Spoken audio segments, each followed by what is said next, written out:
in starting. So let us start with Mangalacharan prayers. So today we will be completing the Vaidhi Bhakti section. So it's a very important discussion today. Very important topics will be coming up today. I will share the screen.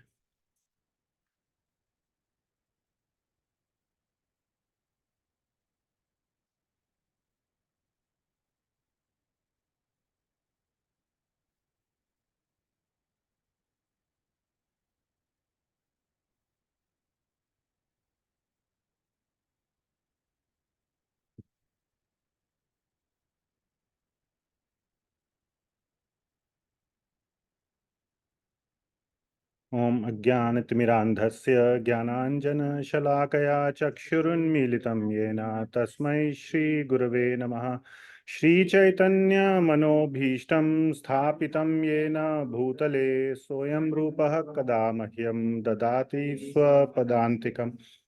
वन्देऽहं श्रीगुरो श्रीयुतापदकमलं श्रीगुरून् वैष्णवांश्च श्रीरूपं साग्रजातं सहगण रघुनाथान्वितं तं सजीवं साद्वैतं सावधूतं परिजनसहितं कृष्णचैतन्यदेवं श्रीराधा कृष्णपादान् सहगण ललिता श्रीविशाखान्वितांश्च। नमः ओं विष्णुपादाय कृष्णप्रेष्ठाय भूतले श्रीमते भक्ति वेदांत स्वामिनिति नामिने। नमस्ते सती देवी गौरवाणी प्रचारिणे निर्विशेष शून्यवादी पाश्चात्य देश तारिणे। हे कृष्णा करुणा सिंधो दीनबंधो जगतपते गोपेश गोपिका कांता राधा कांत नमोस्तुते। तप्त कांचन गौरांगी राधे वृंदावनेश्वरी वृषभानुसुते देवी प्रणमामि हरिप्रिये। वाञ्छकल्पतरुभ्यश्च कृपा सिन्धुभ्य एव च पतितानां पावनेभ्यो वैष्णवेभ्यो नमो नमः। जय श्री कृष्ण चैतन्य प्रभु नित्यानंद द्वैत गदाधर श्रीवासादि गौर भक्त वृंदा। हरे कृष्णा कृष्णा कृष्णा हरे हरे, हरे राम राम राम हरे हरे। श्रील रूप गोस्वामी प्रभुपाद की जय। जगत गुरु श्रील प्रभुपाद की जय। Okay, now we will go to Śrī Bhakti-rasāmṛta-sindhuḥ.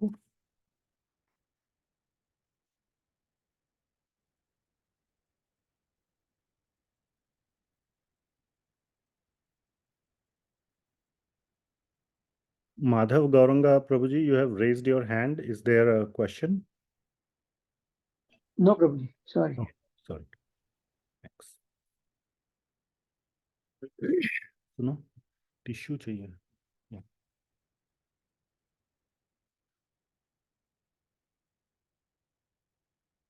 डब्बा दे दो।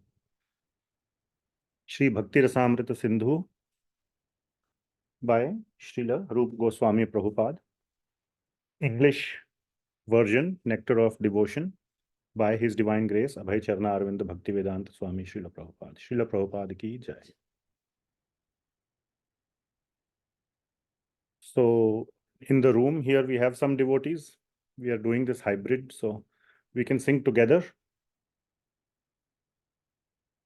not lead follow. On Zoom you can mute, and the memorization verses we will do lead follow. Krishna Kirtana Gana Nartana Paro Premamritambo Nidhi Dhira Dhira Jana Priya Priyakaro Nirmatsaro Pujito Shri Chaitanya Kripa Bharo Bhuvi Bhuvo भारावहंतारको वंदे रूप सनातनो रघुजुगो श्रीजीव गोपालको नाना शास्त्र विचारणैक निपुनो sadharma sansthapato lokanam hitakarino tribhuvane manyo sharanyakaro Radha Krishna Padaravinda Bhajana Nandena Mataliko Vande Rupa Sanatana Raghujugo Shri Jiva Gopalako. Okay, now you, on Zoom also you can unmute if you would like, and we can do lead follow. Anyabhilashita shunyam Anyabhilashita-shunyam Jnana-karmadhyanavritam Jnana-karmadhyanavritam Anukulyena Krishnanu Anukulyena Krishnanu Sheelanam Bhaktiruttama. Sheelanam Bhakti-ruttama. So we'll focus on this verse quite a lot today.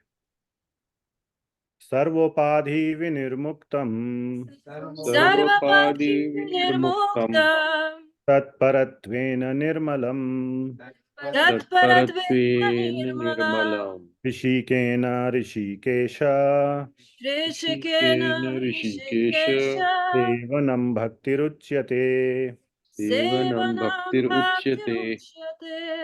Atah Shri Krishna Namadi Atah Shri Krishna Namadi Bhaved Grahyam Indriyai na bhaved grayam indriye Sevon Mukhe hi Jivhado sevan mukhi jivado Swayameva Suratyadaha.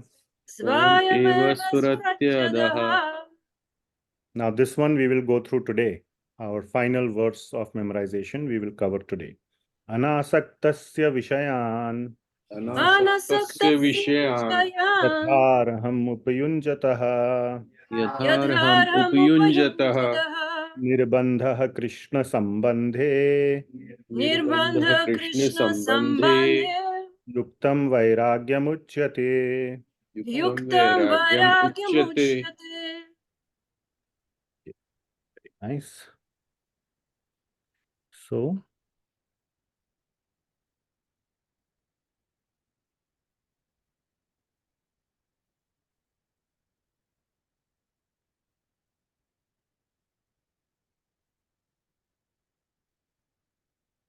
okay.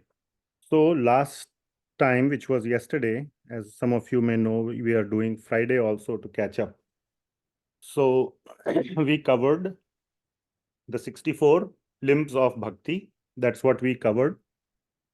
We finished the 64 limbs last week itself. Then yesterday we covered the significance of the last 5 limbs and went into little more detail on really the significance and the benefit of focusing on even one of the last 5 limbs, and that too even a little bit the magical potency of the last 5 limbs. And then we covered 5 beautiful compositions by Srila Rupa Goswami, showing his brilliance in imagining, no, I mean, I shouldn't say imagining, or creating sort of in his mind, in his samadhi, visualizing the, various aspects of Lord Krishna, his form, on the Srimad Bhagavatam, on association of devotees, and so on. And how he glorified the last 5 limbs of bhakti. So now it is also important to understand what are the non-limbs of Uttama Bhakti. What is not bhakti? So as Sri Rupa Goswami had mentioned that there are lakhs and lakhs of limbs mentioned in Sri Hari Bhakti Vilas. He is picking 64.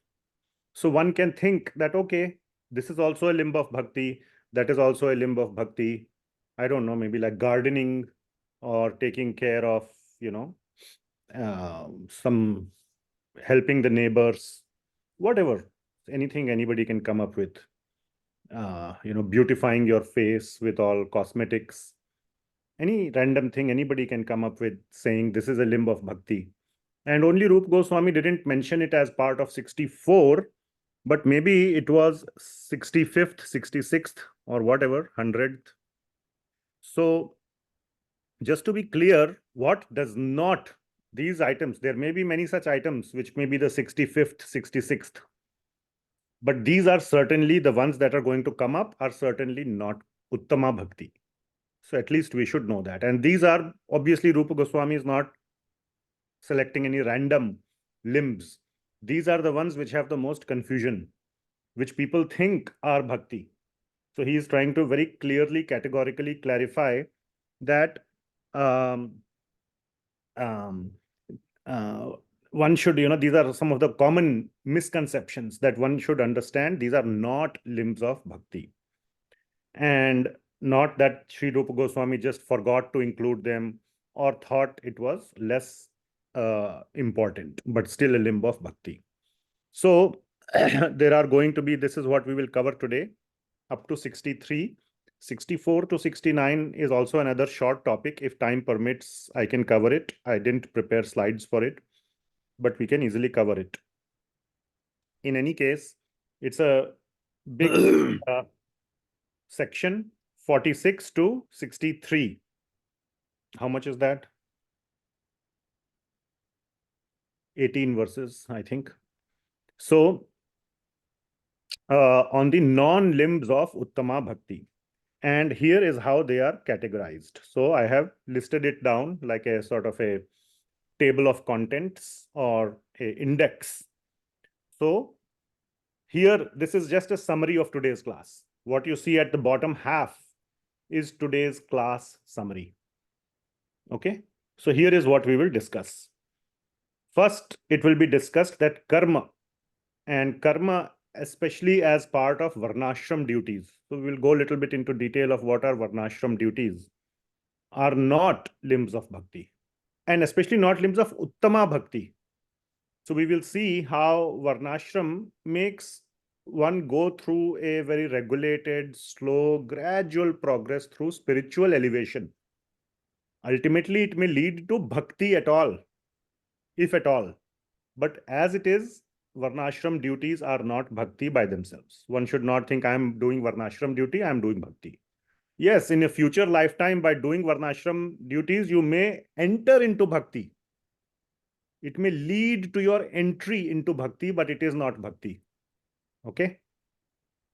When you are in a auto rickshaw going to the airport, you are not in the aeroplane. You may go to the aeroplane, you may sit in the aeroplane if you reach on time, if there is no traffic. Or if you don't get distracted here and there and say, okay, very nice movie, Shah Rukh Khan, let us watch the movie. In the meantime, the flight has taken off. Then next big section, Jnana and Vairagya. Okay, so these are also big misconceptions. Many people, some may think that today it is not relevant, but many people are going down this Jnana path.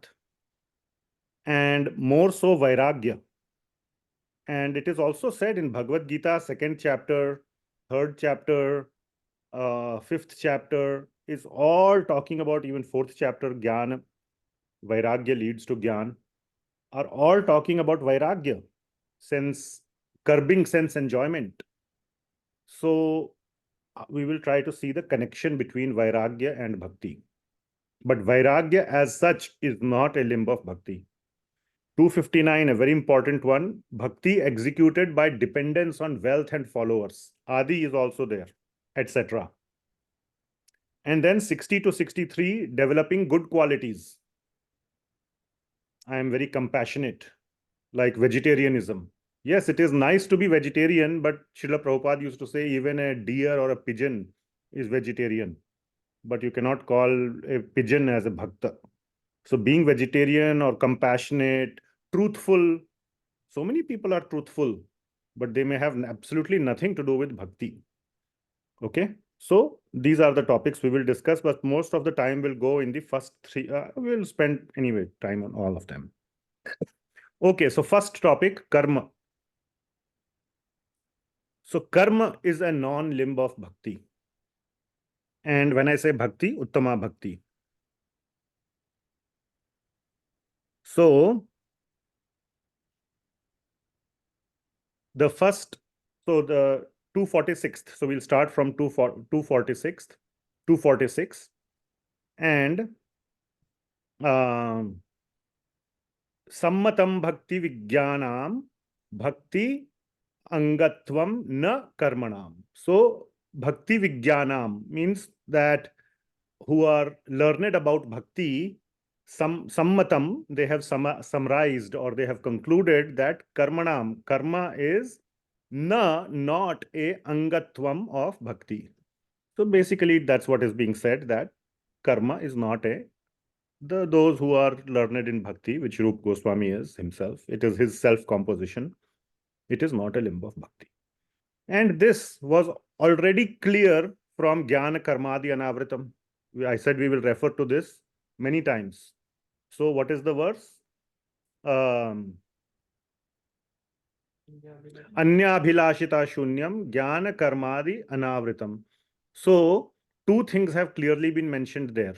Jnana and karma, and adi is also very important because the other things that we will talk about, vairagya and wealth and all, is part of adi. So, but jnana and karma have explicitly been mentioned by Sri Rupa Goswami in the most basic fundamental definition of Uttama Bhakti. So, karma is not a limb of bhakti, as it is said, anavritam, which is not covered with karma. So, karma, and what type of karma? Now, sadhana bhakti is also executed. So, karma can have various meanings. Karma means action.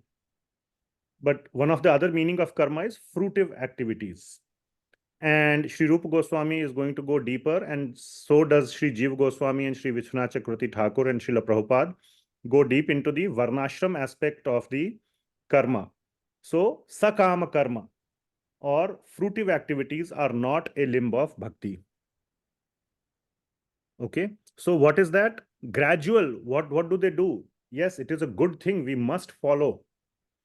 Okay, but it is not bhakti by itself. It is a gradual elevation process by which one can enter into bhakti in the future, not right now.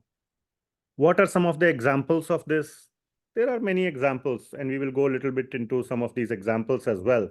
Demigod worship, Vedic sacrifices, which are not related to bhakti, such Vedic sacrifices. Okay, there are so many of them. Study of non-bhakti scriptures and literatures, or more, these are some of the traditional activities, but more modern in the modern context, like working to earn a living. I'm doing hard work, you know, I'm doing legal hard work, and I get my end of the day, I get my pay, and I'm doing family maintenance, and plus I am doing some social welfare activities. I'm being a good citizen of the society. So all these are also part of the modern, in the modern definition, you can think of it as if it is part of Varnashrama system. However, our acharyas in their commentaries, they point out very clearly. Okay, so it should be clear first of all that these are not limbs of bhakti. Now we are here to do bhakti. That's why you are sitting in this class. So we should stop these activities. So the answer is no. We should not stop them. So we should not artificially give up varnashram duties. Okay. Otherwise, it will tantamount to mithyachar or pretense. One should try to gradually reduce the fruitiveness in the activities and increase the Krishna consciousness in the same activities. That should be the goal. The fruitiveness mentality or the consciousness need to be reduced, and Krishna consciousness need to be added to it. So, and also while one is still executing those things with a fruitive mentality, okay, you cannot do it overnight. Do not artificially give up, or, try to think that I will just, give up. At least one should know that it is not bhakti and continue to perform as much as one's capacity, adhikar, allows, the limbs of sadhana bhakti, and intensely pray that slowly I will get full faith in bhakti, where I can reduce or eliminate the fruitive mentality. We all like fruits. If I don't have money, how will I raise my kids? If I don't have, whatever, friends, I will become depressed. So all these social and material things we desire for our happiness. And till we get the faith that all the happiness that is required in the world can be got from Krishna consciousness, and all these things are giving only temporary happiness, till then continue to engage, but intensely pray that one day we get that faith. Okay. Just a clarification here that Varnashram duties are the ones that are mentioned here, which are devoid of bhakti. Okay, so the same activity can be considered to be bhakti. Externally, it may appear as Varnashrama. If, for example, one is raising Krishna conscious children, then that is an action of bhakti, whereas one is just, raising children. So externally, it may appear to be the same. Or one is cooking. So, but one is cooking with the intent to cook for Krishna. That becomes bhakti, whereas one is intending to cook for one's own sense gratification. That is not bhakti. Also, basic family maintenance is a limb of bhakti. Which one? Number 8, which says accepting only what is necessary and dealing with the material world only as much as necessary. Now, as long as one is in the material world, you have to deal with the material world. It will never be possible that you will completely, it is not recommended that you go and live in a cave. So, one of the limbs of bhakti allows for minimum possible interaction with the material world so that you can execute your bhakti without impacting it in a proper way. You need to have a full stomach. You need to have roti, kapda, makan so that you can do bhakti. So without that, doing bhakti will be hard. So all these things are aiding bhakti. So with that consciousness, it is not considered varnashrama. Okay, so that is the understanding of karma as which aspect or what kind of karma is not a limb of bhakti, and what kind of karma is allowed or is acceptable as a limb of bhakti. Okay. There is evidence from Srimad Bhagavatam. 20th chapter is a very important chapter. It's on pure bhakti or pure devotional service. And lot of references from 20th chapter will be used today. So the 9th verse is the following. Tavat karmani kurvita na nirvidyeta yavata mat katha shravanado va shraddha yavan jayate. So these 4 lines on the right hand side roughly correspond to the translations of those 4 words. That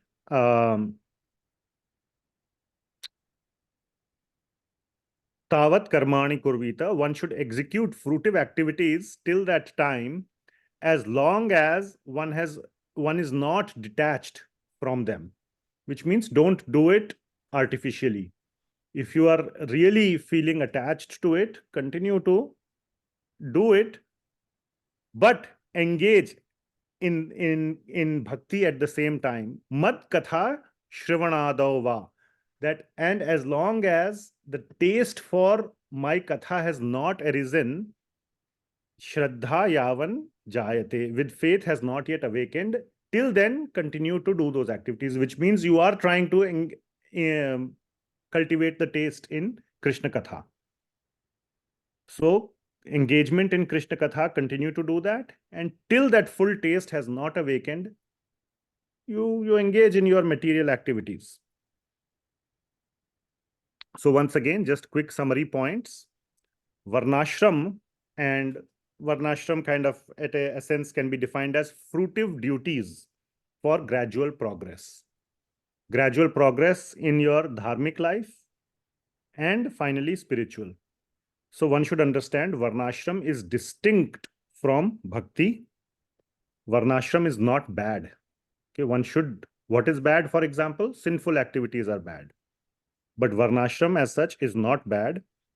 And then when one develops faith in bhakti, then one can gradually give up Varnashram duties. Now, most of the Varnashram duties you will never be able to give up. So what is meant by gradually give up Varnashram duties? Anybody can tell? What is the meaning of that? I had explained. Okay. And what else?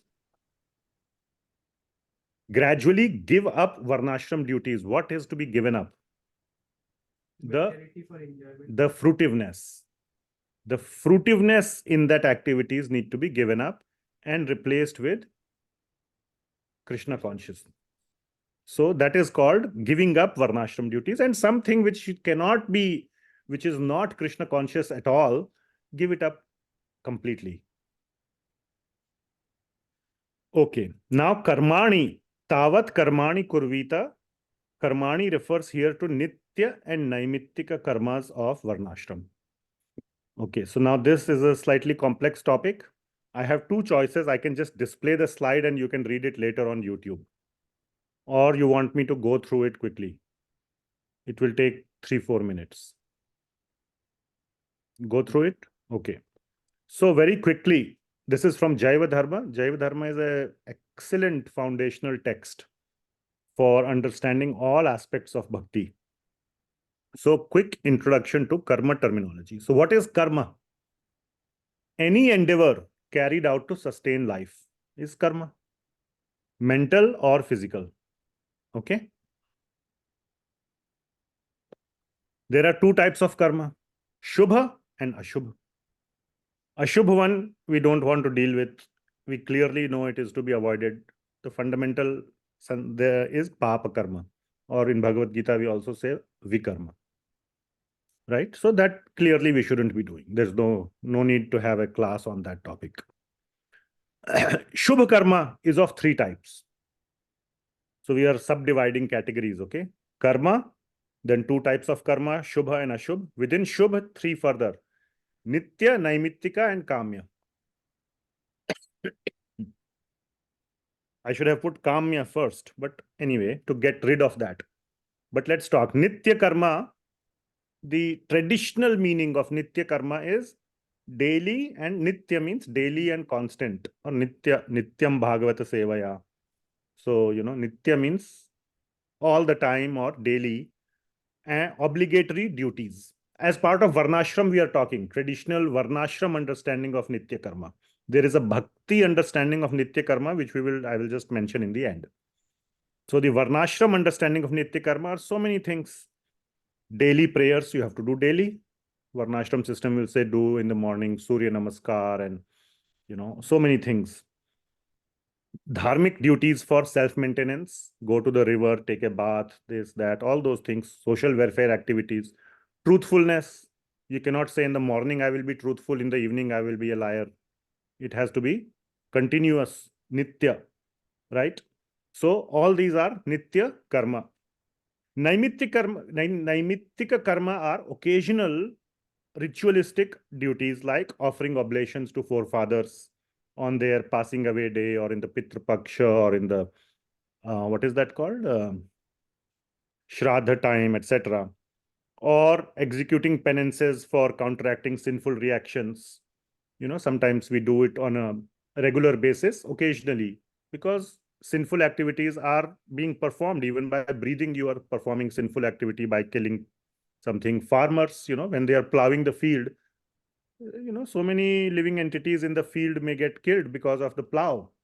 So there are certain things at the time of the plowing the field, for example, they have to do certain ritualistic activities to beg for forgiveness from those earthworms or whatever they have, that have been harmed by their tilling of the land and so on. So those are Naimittika karma. And Kamya karma is just unregulated selfish activities, not illegal, that becomes papa. So this is not technically papa, but it is unregulated. In the first 2, there is some regulation. So this is just pure shameful activities. So only the nitya and naimittika karma lead to elevation of consciousness, not kamya karma. So when karma is used in the previous verse, for example, when the karma used tavat karmani kurvita, that one should continue to do those activities till the taste for Krishna Katha has not developed. That was the previous verse, right? So that karma is nitya and naimittika. It does not include kamya. Anyway, technical terms, but you can understand that not only we shouldn't perform sinful activities, but we shouldn't perform as part of Varnashram. We shouldn't be excessively focused on sense gratification. The goal should be to gradually regulate and reduce sense gratification. We understand that basic aspect, and that is what is being said. So, nitya and naimittika karma encourage the discipline and regulation propensity within ourselves. And Varnashram system basically is what? It is the one that promotes nitya and naimittika karma.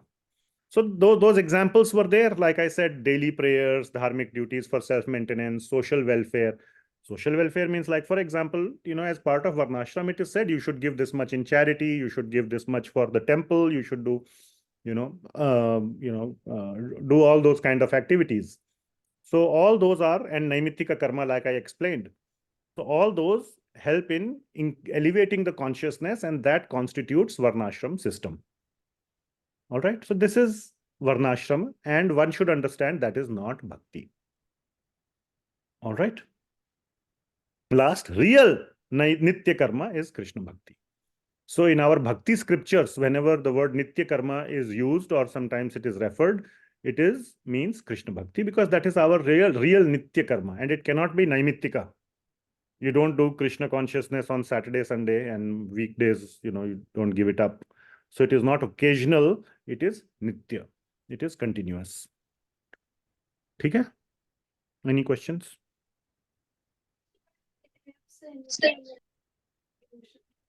These duties, it helps in devotion. It helps to, so the question is that all these things helps in our devotion. Yes, it helps to reduce our sinful propensities and increase it brings us to the mode of goodness.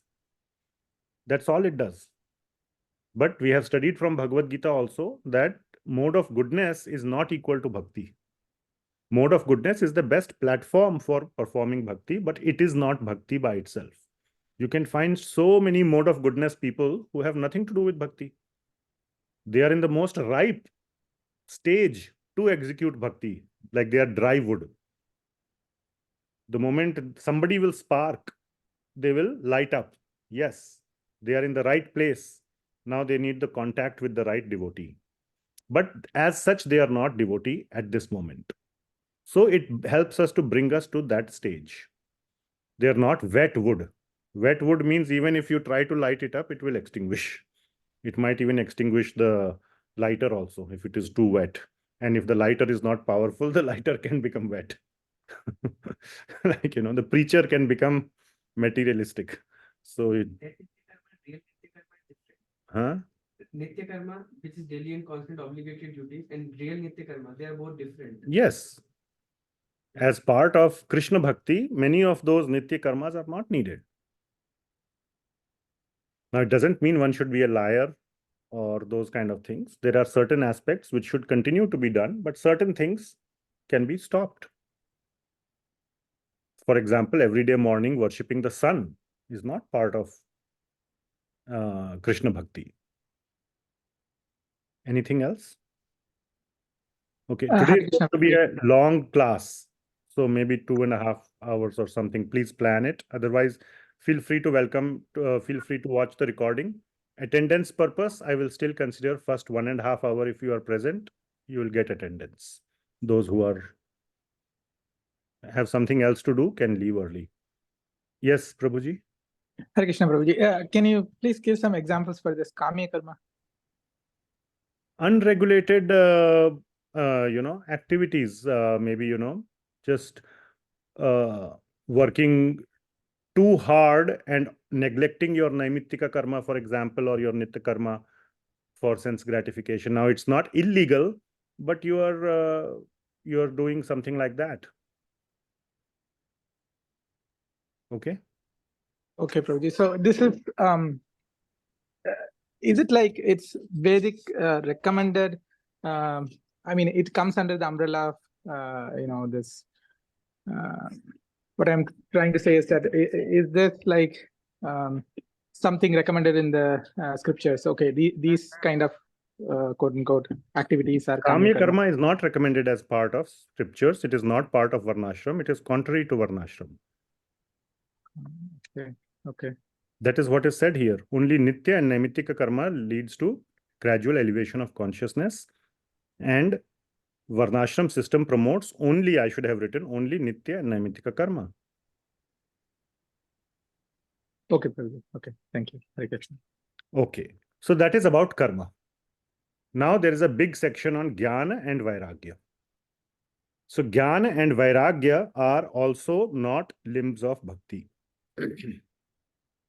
So we start with the 248th verse. Now, Jnana and Vairagya. Please try to understand this, Jnana and Vairagya. So when we read Bhagavad Gita, you can say, I am obtaining Jnana. And Vairagya means, detachment from sense gratification. So these are a little bit more, karma was more fruitive. Both of these are not fruitive. So it is little bit more complex to understand, or how it is not bhakti, or how it is not a limb of bhakti, how it does not help bhakti. So these are little bit more, seem more aligned with bhakti. Fruitive activities was clearly, okay, if you have read Bhagavad Gita, it's very straightforward that yes, it is not aligned to bhakti. This one is harder. And that's why there is more discussion on these.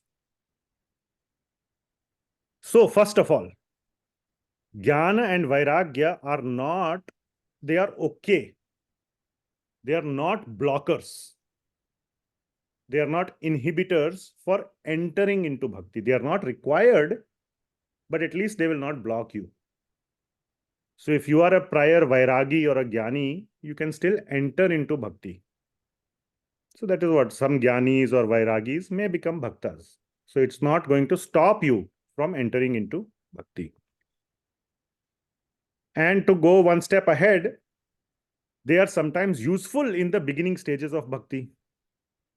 Again, the focus here is on beginning stages of bhakti or entry into bhakti. Later on, we will see how that becomes detrimental if you continue to focus excessively on Jnana and Vairagya, and there will be qualification of Jnana and Vairagya, or qualifier, what it means by Jnana, what kind of Jnana. Jnana basically means the impersonal Jnana here. Okay, if you are reading Bhagavatam, you can say it's Jnana. Jnana we translate as knowledge. Okay, Bhagavatam, if you are reading, you are getting knowledge about Krishna. That is not, that is 100%, that's one of the 5 most important limbs. So we have to understand what is the meaning of Jnana. And similarly, we have to understand what is the meaning of Vairagya. So Jnana, which is impersonal Jnana, and Vairagya also will be described. At later stages, it is detrimental to bhakti. One should stop it, otherwise your bhakti will be harmed.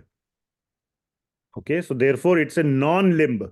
No, it's not a less important limb of bhakti, it's a non-limb of bhakti. Are you following? Okay, so why is it helpful at the beginning stages?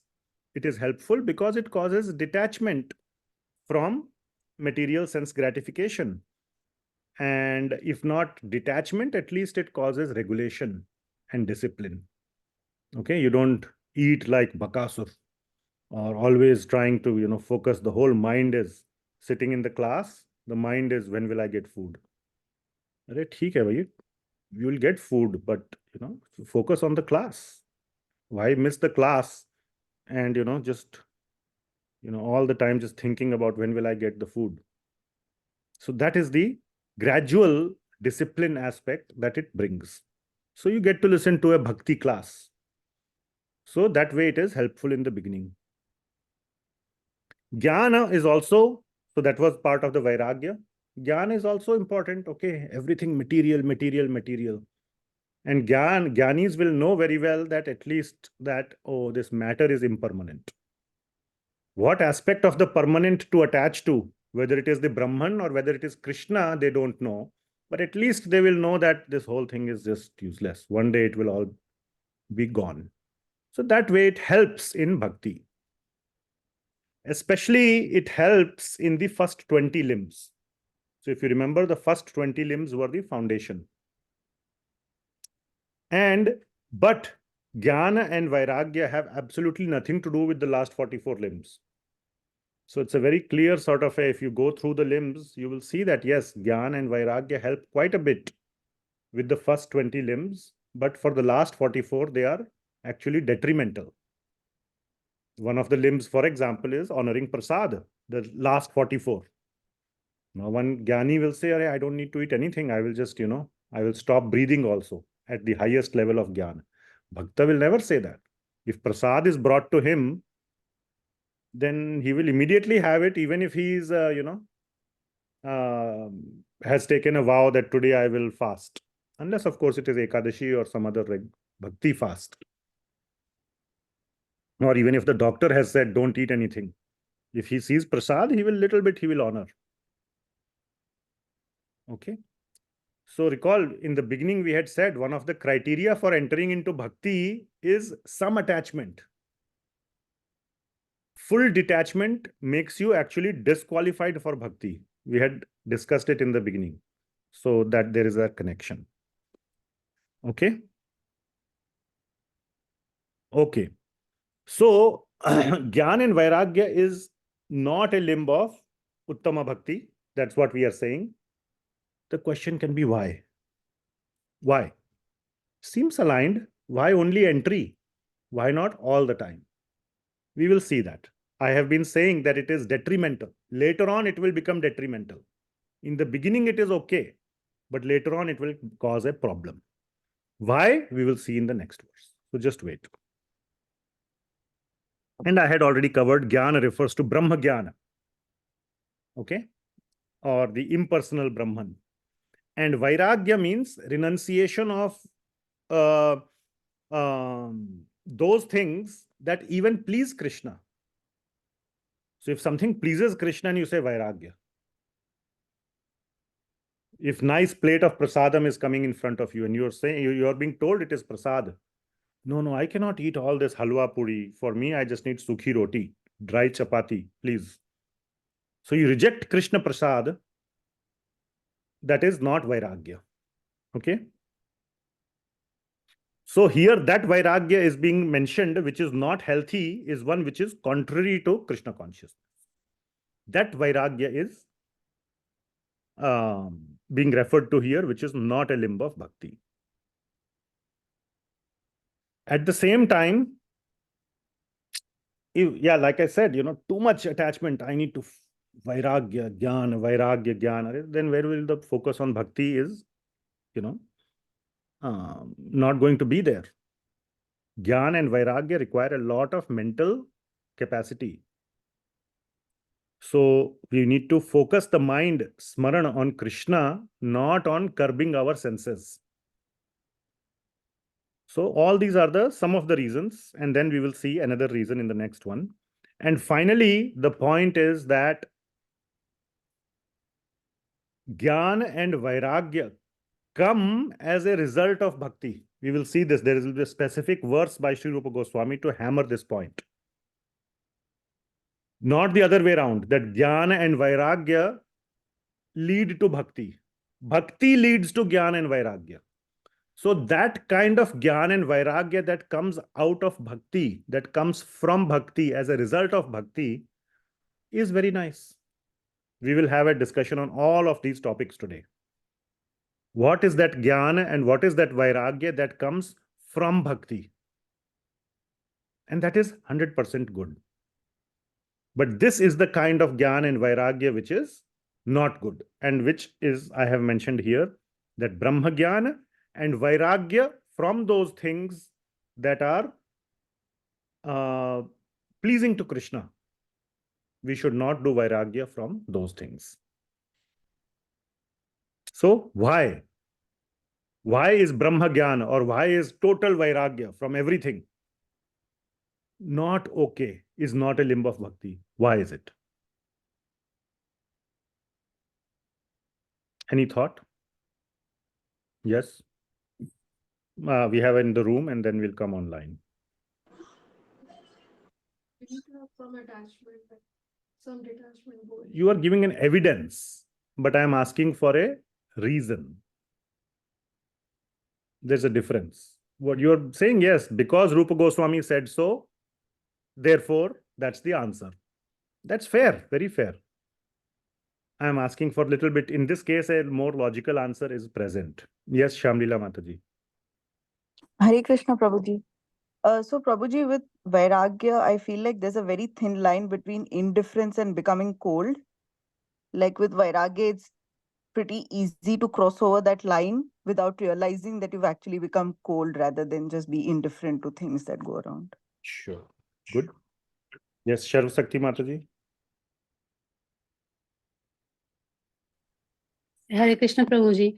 I thought you were asking about why we shouldn't give up everything, like Vairagya, right, Prabhuji? Yes. Because if we give up everything, we renounce everything, we won't do any service to Krishna, right, Prabhuji? We won't be able to use anything in Krishna's service. So serving Krishna is the key, right? I mean, that is what we should do in bhakti, devotional service. So we shouldn't renounce everything, but use Yukta Vairagya, where we use everything in Krishna's service, like Rupa Goswami says.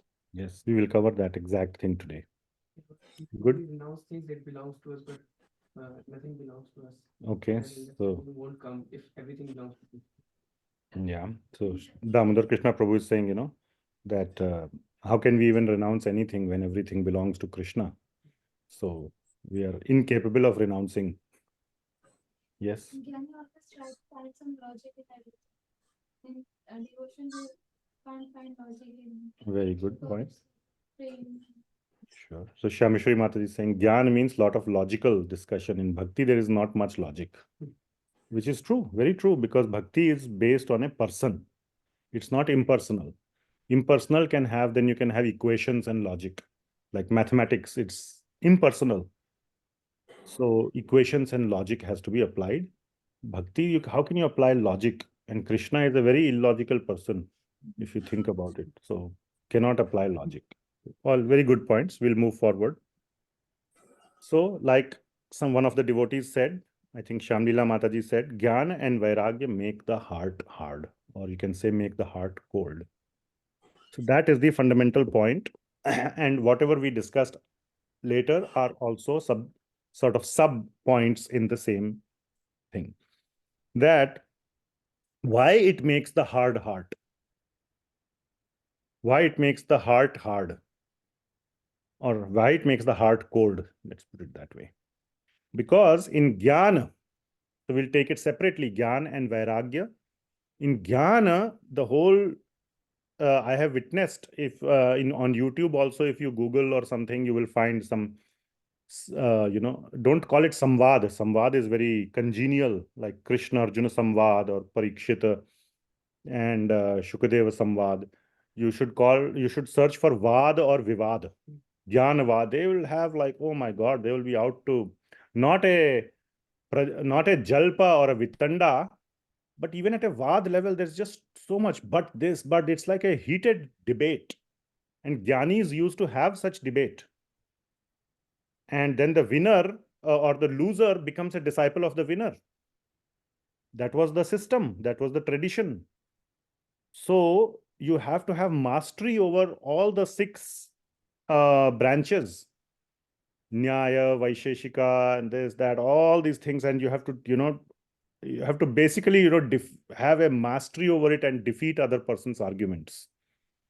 So that is the focus of Jnana. And again, it's not about just defeating, but that mastery you need to have so that, automatically you win and all those things. And when the mind is so much in all that whole defeating or learning the philosophy and arguments, if he says this, I will say this. I don't know how many of you have prepared for debate competitions. You come up with all the possible, arguments that they can make, and then you prepare beforehand all the refutations to that. When all your mind is going in all this, where is the mind on Leela Smarana? Gunan, Raup, Nama, Smaran. There is no opportunity to do any of that if all your mind is going in preparing for a debate. And Vairagya requires strict control on the senses, even to the point of inflicting suffering on ourselves.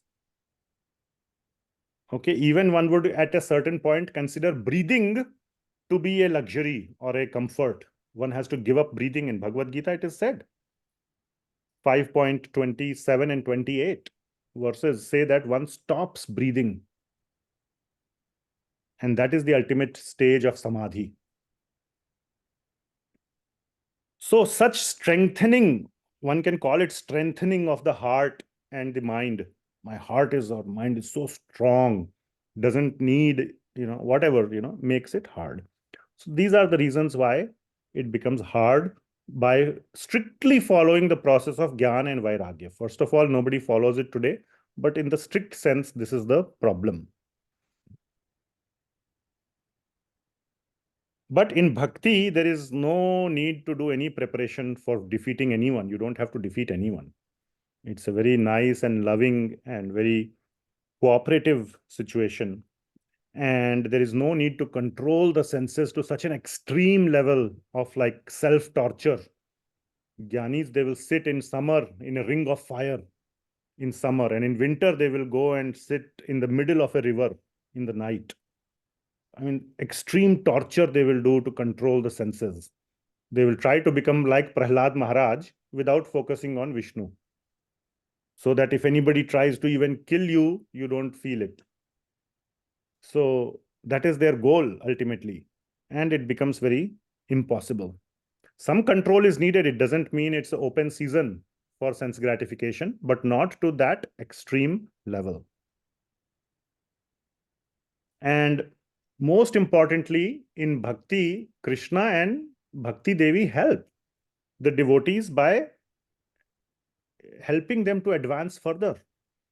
The Bhakti is the cause of Bhakti. So one of the points that is being made here is that Jnana and Vairagya are not the cause of Bhakti. They may help in the beginning, but they are definitely not the cause. On the contrary, they come out from Bhakti. And Bhakti by its own nature is very tender and sweet.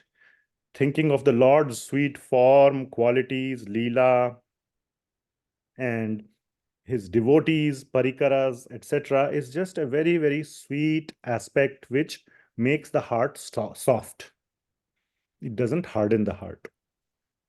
And there is evidence. I don't want to extend the class too much. So I will not go into that evidence, but there is evidence. 7th canto, 9th chapter, 49th and 50th verse. That Jnana and Vairagya are not suitable for Bhakti. So just a quick, again, this is a very important aspect. So I am going to spend some time just very quickly that we are taught to give up sense gratification. 4 chapters of Bhagavad Gita, 2, 3, 4, 5 are all about it. Even the 6th one to a large extent. But 6th one is mainly mind control. Sense gratification has already been taken care by then in the previous chapters. And now we are told that Vairagya is not a limb of Bhakti. So how to reconcile this? And the answer is that some Vairagya is needed. And that is called Yukta Vairagya, which we will cover today. The right kind or the suitable kind of Vairagya. And what is not suitable, we will also cover. Phalgu Vairagya is not suitable. So that should be avoided. So actual definition of what kind of Vairagya is suitable, Vairagya is to be there. But here the Vairagya we are talking about is that extreme kind of Vairagya, which is not suitable and in fact detrimental because it makes the heart hard. Very important, once again, to emphasize that Bhakti does not arise from Vairagya. It in fact makes the heart hard. So with a hard heart, it is not possible to relish the chanting of the holy name or reading Srimad Bhagavatam, where there are such beautiful passages that glorify the form and all of Krishna and worship of Krishna with such beautiful ways. Vairagya will say all this is nonsense. This is all materialistic. It is all a ritual, they will call it. They will call that as beginner level stuff. I am advanced. So they will flip the table on you. You will try to tell them Vairagya and then Bhakti. Vairagya leads to Bhakti. They will tell you, no, no, no. You keep doing your Bhakti. I am more advanced. I am beyond. I am done with that stage. So that is why Vairagya is detrimental. So one should understand that Bhakti does not arise from Vairagya. Yukta Vairagya or Vairagya actually, but the Yukta form arises from Bhakti. And that is basically utilizing everything for seva of Krishna. And even Jnana also arises from Bhakti. That kind of Jnana with which we can deepen our love for Krishna. Like reading Srimad Bhagavatam, one can say it is Jnana, but it is Bhakti Jnana. The more you know about Krishna, the more your love for Krishna deepens. By reading various commentaries of Srimad Bhagavatam, you get so many deeper understandings by reading other scriptures which are based on 10th canto, like Shri Gopal Champu, or so many other descriptions of Shri Krishna's pastimes deepens. One can say we are reading so many scriptures, but they are deepening our understanding of Shri Krishna. Okay.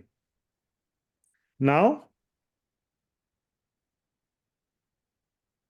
couple of evidences. So, evidence from Srimad Bhagavatam, again 20th chapter, this time 31st verse.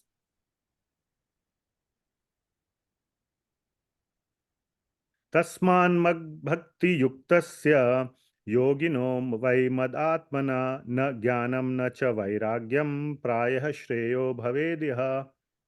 So again, A, B, C, D are basically the translations of each of the lines of the verse.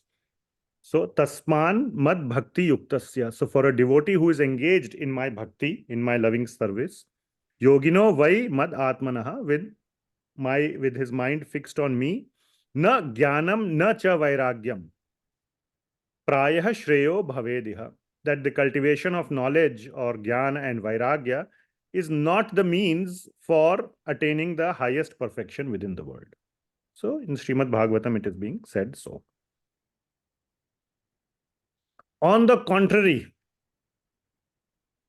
okay, jnana and vairagya do not lead to bhakti, but bhakti is leading to jnana and vairagya, or jnana and vairagya are easily achieved by bhakti. So they are not the cause of bhakti, but they are an effect of bhakti.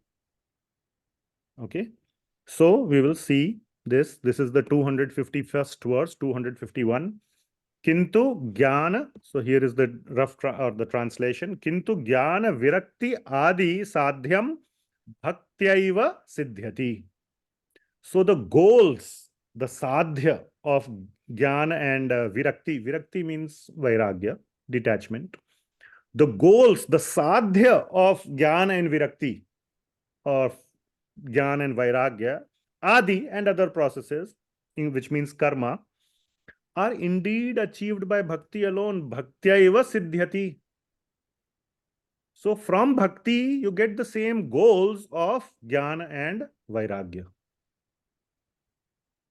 So in short summary, basically a true devotee will have lot of jnana about Krishna.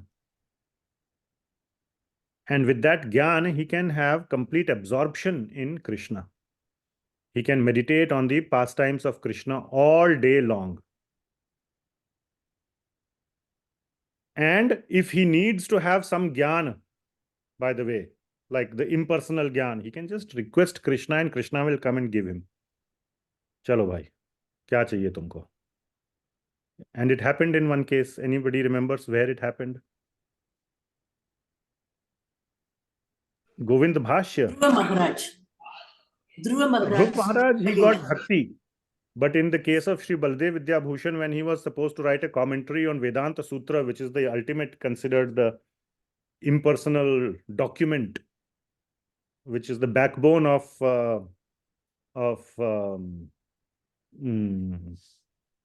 Sri Vyasadev's, teachings. So Bhagavatam is the natural commentary, the commentary on the way, but that is the sort of the considered the original backbone. So Sri Baldev Vidyabhushan, just Krishna dictated to him the whole bhakti version of the commentary on Vedanta Sutra.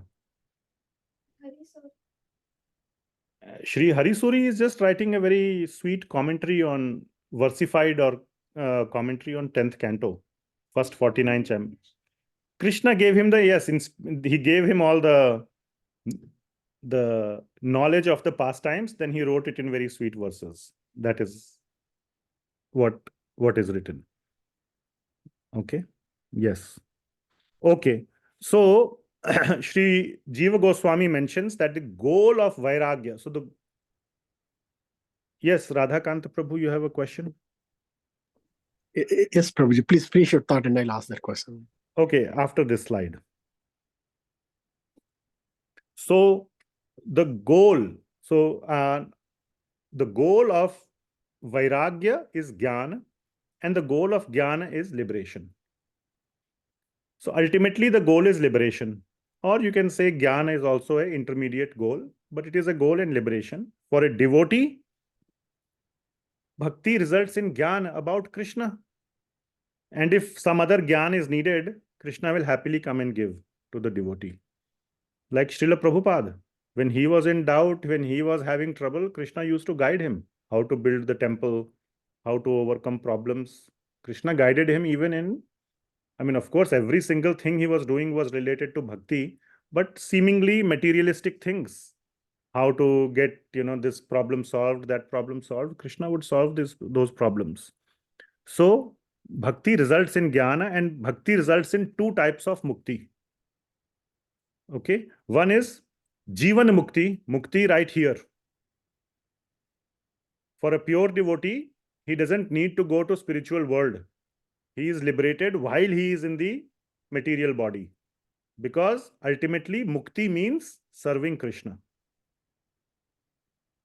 So as long as he is serving Krishna, he is already liberated. That is known as Jivan mukti. Or Sarupya Sarishti. Now note, Sayujya is not included here. Sarupya, Sarshti, Salokya, and Samipya, that is in increasing order. Samipya is considered the highest. And a pure devotee is okay. Says, chalo, theek hai, okay. If you give me mukti, I may accept it. He puts one condition. What condition he puts? Seva. Seva. What is that verse? 13th verse, 29th chapter, 3rd canto, 29th, 13th verse. Very important. Sevana, what is it? I forget. Salokya, Sarishti, Samipya, Sarupya, Sevana mat, Vina mat sevanam janah, na grihnanti. That they don't accept it. Vina mat sevanam jana. That if my seva is not there, they will reject these 4 types of mukti as well. So that is the mood of the devotee. So bhakti gives the result of jnana and vairagya. All right. Now more evidence from, again, same chapter. Yes, Radhakant Prabhu, your question. Thank you, Prabhuji. Hare Krishna. If I understand this conversation for the past few minutes, what I understand is that, look, it's bhakti, which potentially which does originate vairagya and jnana, right? But not the other way around. Specific type of vairagya and specific type of jnana. Got it. But what triggers the bhakti in the first place? Is it just the grace? Yes. Yadrichaya. We covered this in the very beginning. Of this discussion. Some past good activities, sukriti, punya karma, or some piety, which brings us in contact with a devotee. bhaktya sanjayate bhakti. That a bhakta gives bhakti, or sprouts the dormant seed of bhakti in our heart. So that is why contact, we should always be, we had discussed it in the very beginning, one must be crazy, literally crazy, like mad or like desperate to get in contact with pure devotee. Now you don't know, pure devotees don't go around with a label on their head, I am pure devotee.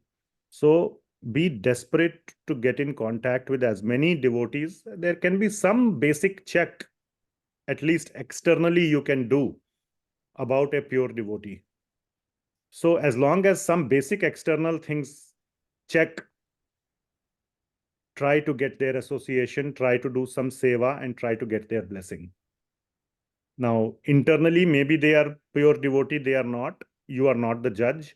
Try to serve them and try to get their blessing. So, that is the formula. All right.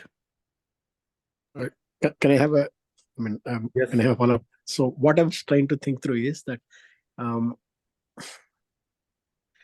the grace, and I understand, right? You said, look, we need to keep searching for the pure devotee. But again, the trigger for search, right? The quest for the search, the origination of that need for the search, right? That also has to arise from somewhere. So at least some of the experience I've spoken to people, and then some of my personal experience also is that, look, there is an event or there is a situation that happens in our lives where maybe you'd start looking for more than what you already have, perhaps in terms of knowledge or whatever. And then perhaps that might lead you into the path of maybe searching for pure devotee or bhakti. There are many, many, many, many sources of that initial even desire to search. It could be one is on some path and it spans multiple lifetimes in the past. So one of the most sort of prominent triggers, as you are saying, I think that's the word you used, is past pious activities. So they are a very strong trigger, but that takes a very, very, very long time to fructify. But that is why we must do pious activities as well. Thank you, That's Prabhuji. one of them. One of them. There are many others, like some suffering in one's life is another important part where one begins to question that, what am I missing in this big picture? Everything seems fine. I was doing great. And suddenly, the whole thing is turned upside down. What the heck happened? Let me go. Then you start thinking, and you don't have an answer. And there is no book, there is no chat GPT that can give an answer either. Then you start looking for somebody who can give the answer. And sooner or later, people come in contact with somebody who can, if they cannot give an answer, Marga Pradarshan. They are called Marga Pradarshak Gurus. They point in the right direction, and then you can go and find somebody else who will guide further and further and further. And then ultimately, through a sequence of Shiksha Gurus and all Diksha Guru, you will come in contact in the proper direction. Okay, thank you. Good. Thank you, Prabhuji. There's a long question on the chat. I am a bit familiar with Vairagya. Vairagya is based more on rejection as a means to maintaining purification and to reach perfection. One is focused more on seeing the world and the material aspects as a stumbling block. See world is temporary. We fail to see that Krishna is the enjoyer. There is actually nothing to reject other than rejecting to serve, connect with Krishna. Okay, yeah, this is more of a comment, and that's exactly what we will discuss in Phalgu Vairagya, what you have said here, Sai Prabhu. Okay. Radhakanta Prabhu, you have something else, or you can lower the hand, or I can lower it. Yes, please lower the hand, Prabhu. Yes. Madhavi Manjari Mataji, please go ahead.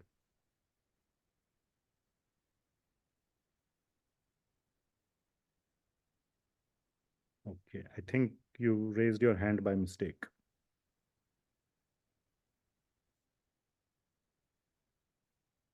If you have a question, please raise it again.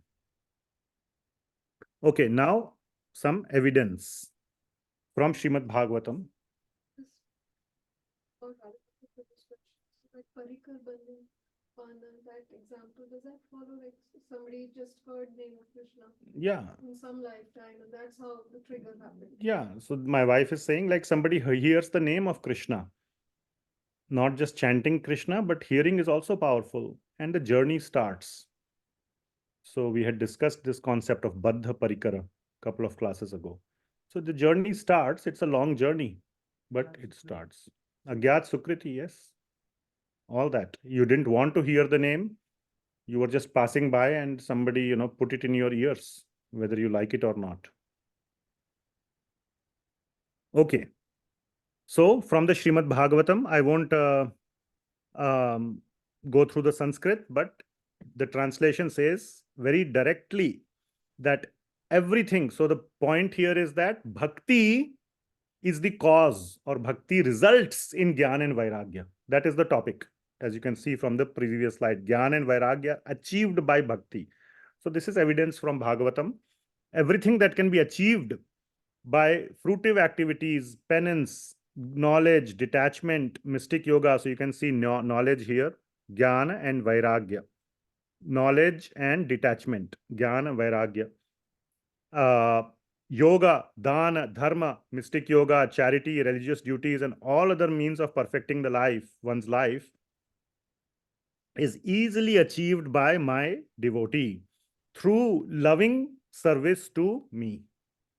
So by devotees' efforts, all the results or all the goals of Jnana, Vairagya, etc. are achieved. My devotee, or if somehow or the other, I have put a double star because I wanted to explain what it means.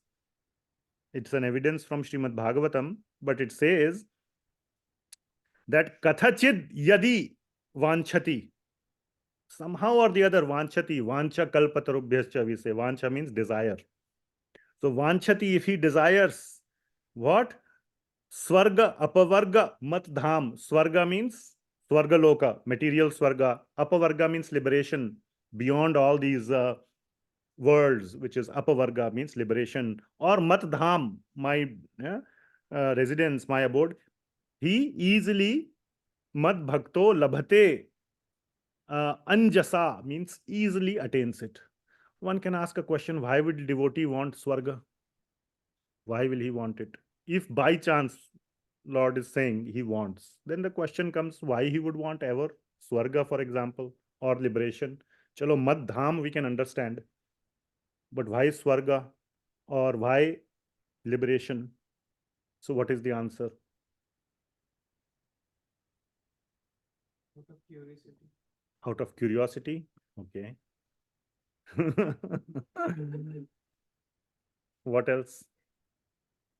So again, I will say, so the answer is to do seva of the Lord. In Swarga also. Yes, there is seva. For example, two examples have been given.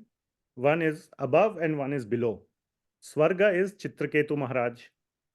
After his son had died, and he got that realization when Narad Muni and Angira Muni, I think, came, and he got to know that all this is temporary. His son even rejected him. Bhai, aap kaun hai? Aap kaun? Next. I don't remember which father you are. I have millions of fathers.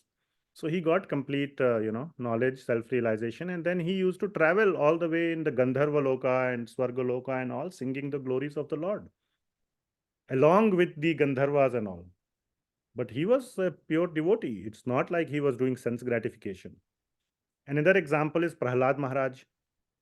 He didn't say, I don't want this to become king and all. He became king of the lower worlds, and he ruled over them, but the purpose was to glorify the Lord. So even there he was glorifying the Lord. He didn't say, I don't want a kingdom, or I don't want to accept the king to become the king. So these are the examples that are given from the Srimad Bhagavatam, where one can accept these things to serve the Lord. Okay.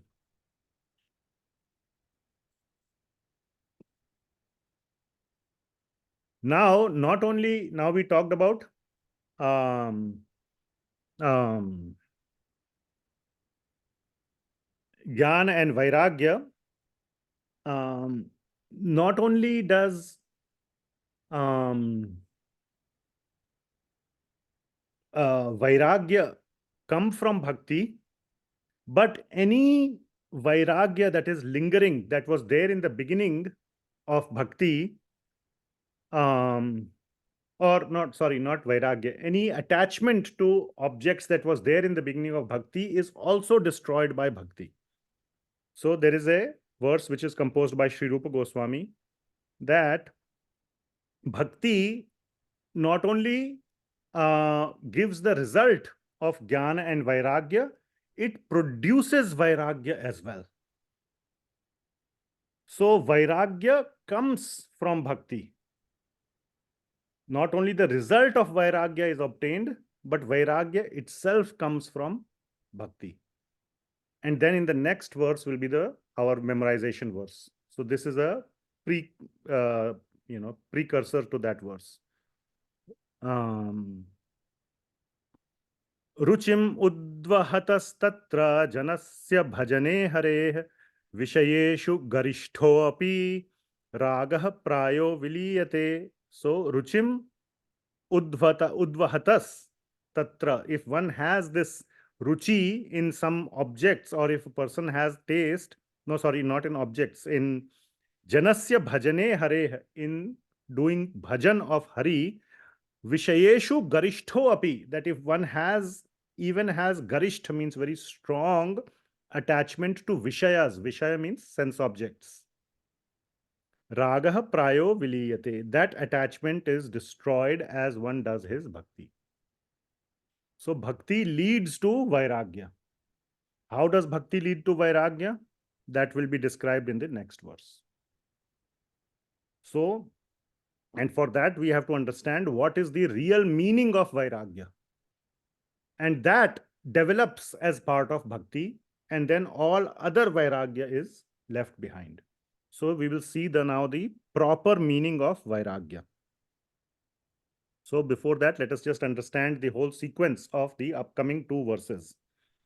So what is being said here is that it is okay to have some attachment to sense objects, okay, at the beginning of Bhakti. That is all right. But at the same time, without waiting for that attachment to completely finish, then you would have to follow the full process of Vairagya. Don't do that. Start the process of Bhakti. Sincere Bhakti, start executing the limbs of Bhakti. And by doing that, the taste of Bhakti will develop. If it is performed sincerely and without offenses, and most importantly, without pretense, genuinely. And the most important thing that helps in that is association of devotees. Regular association of devotees is will really help in continuing our execution of bhakti. And at the same time, don't actively fuel your sense gratification. Don't try to put your foot in or 2 feet in 2 boats. That should not be happening.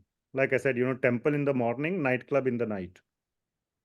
So it's like, okay, I was told to perform bhakti, I am performing. Rest, I am just continuing with my ultra materialistic life. That should not be the case.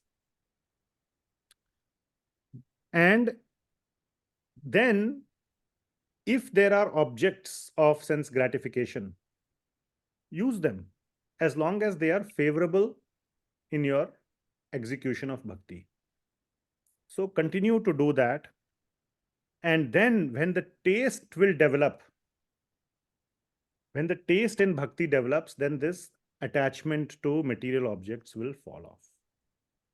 So the point is, don't try to artificially give up these sense objects, but what you should do is engage in sincere bhakti. Don't try to actively engage in sense gratification, but if some objects are or some desires are there, it's okay if they are there. And later on in one of the verses, I will mention that one should at some point pray to the Lord that may this desire also go away. Let me get the strength to give up this desire for sense gratification. One should feel little guilty also. This kind of guilt or self-criticism is also okay. Some ninda you can do of yourself. I'm such a rascal. I'm doing this. I'm so weak that I'm just, like it or not, I just get pulled to smoking or drinking or whatever it may be, bad habits or sense gratification one may have, or eating too much or whatever it is. And detachment will mature as bhakti matures. So it's a very gradual process. That is the point. It's not overnight. As bhakti begins to mature, our detachment matures. So in this way, the heart also doesn't become hard, and the detachment also manifests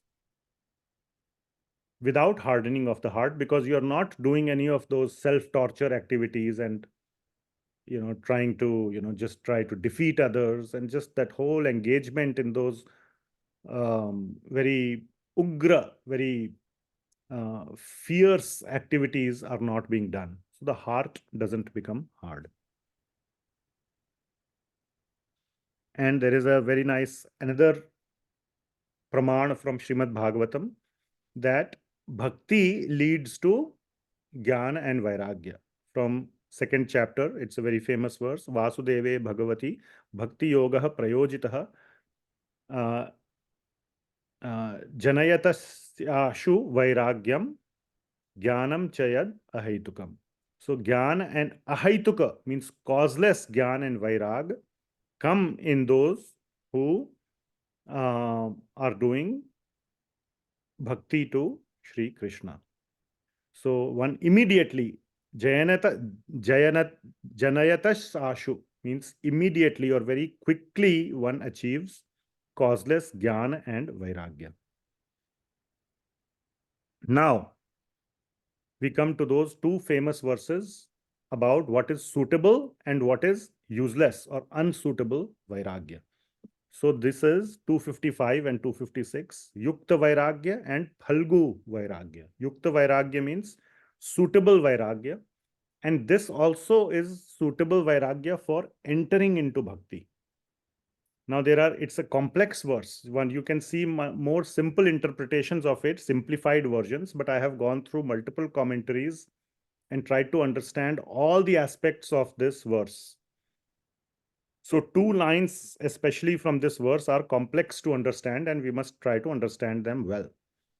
And Phalgu Vairagya is relatively easy to understand. So let's try to get this understanding mainly of Yukta Vairagya, that it is okay to enjoy, literally enjoy, sense objects in the beginning. Enjoy means for your enjoyment, not for Krishna's enjoyment. That would be the highest. So it's okay to do self-enjoyment in the beginning. Okay, because again, you shouldn't give it up artificially. If you like eating gulab jamuns, you might as well acknowledge, I like gulab jamun, can I have it? Or if you see, can I have one more please? Can I have two more? Somebody will say, "Arey, kya devotee is just keeps eating gulab jamun." But if you like it and you're really craving for it, instead of stealing it when nobody is looking, and then as you are stealing it, somebody will look. That is worse. Better ask it upfront instead of trying to wing it. So it's okay to have sense gratification in the beginning, but such a thing should not be detrimental to one's progress in bhakti. It shouldn't take you in the opposite direction, like doing Vaishnava aparadha. Somebody may say, I have sense gratification of doing Vaishnava aparadha. No. Or Nam aparadha, or something like that. That should be given up like on day one.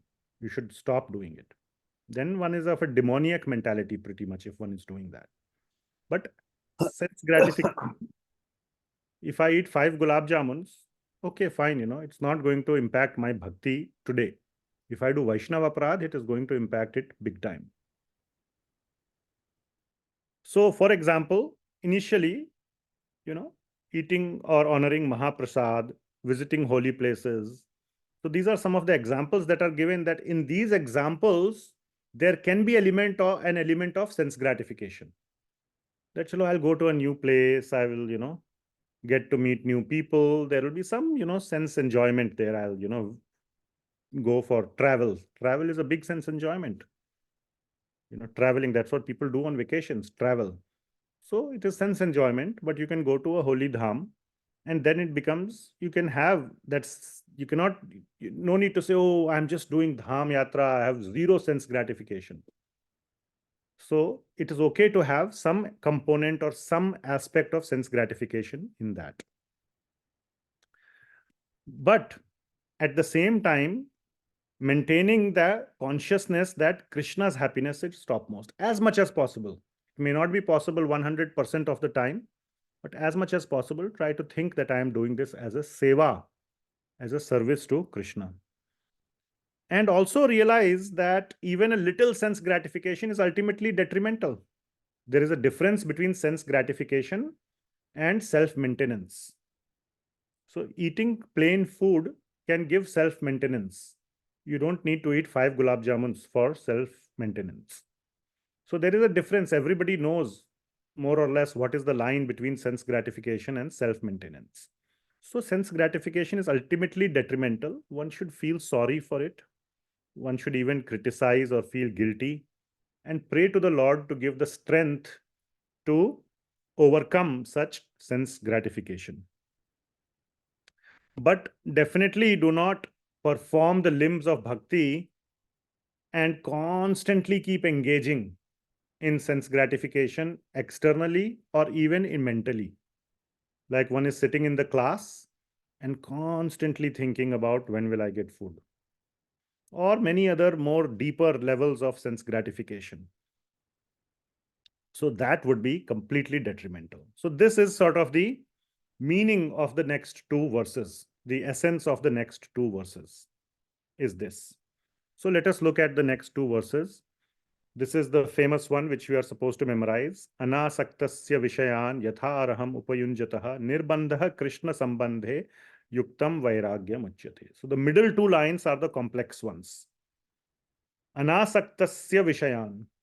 So first one is straightforward. Vishaya means the sense objects. Asakti means attachment. Anasakti means detachment. So remaining detached from sense objects, material sense objects.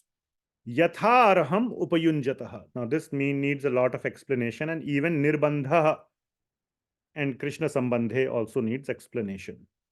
So yatha arham upayunjataha. If one accepts, we can say, or a more direct word is enjoys. Let's put it straightforward, enjoys.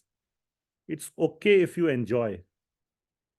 To the extent, yatha arham, to the extent it is regulated and not detrimental to your own progress, according to your level. Okay.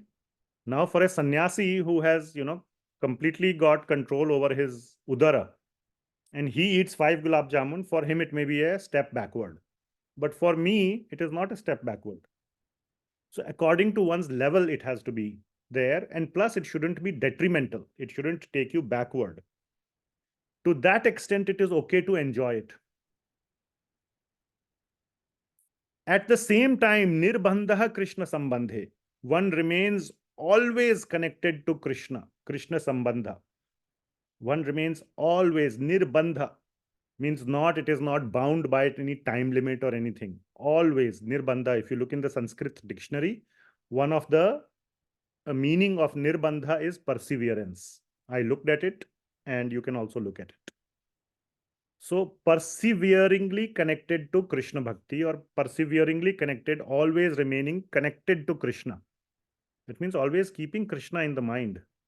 And this encompasses the previous bullet that I had, where I mentioned things like all the time maintaining that Krishna consciousness or happiness of Krishna is topmost, ultimately realizing that any kind of sense gratification is detrimental, feeling sorry, praying for Krishna's blessings for the strength to overcome sense gratification.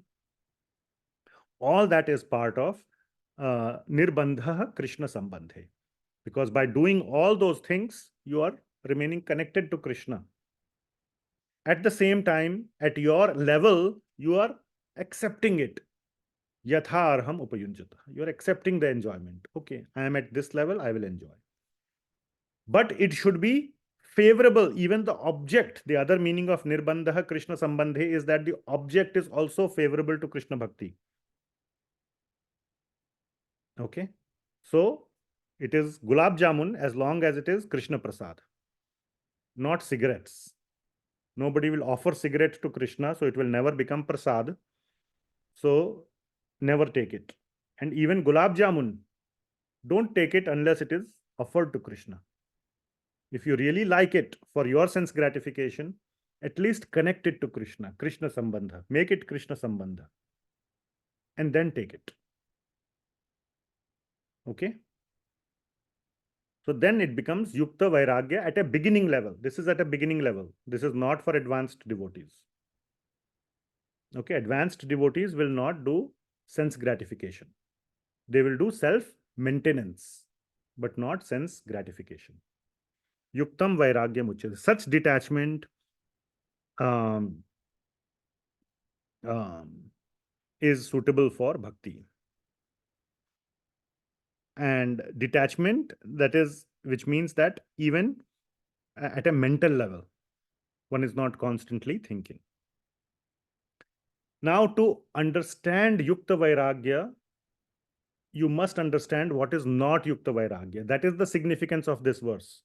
This is not just a satire or a joke on those who are doing Phalgu Vairagya. Phalgu means useless. It is meant for us. Okay, it's not just a teaser or a what do you call, a leg pulling of the other people. So we must understand what is Phalgu, and the negative of that is something is Yukta Vairagya. So what is Phalgu Vairagya?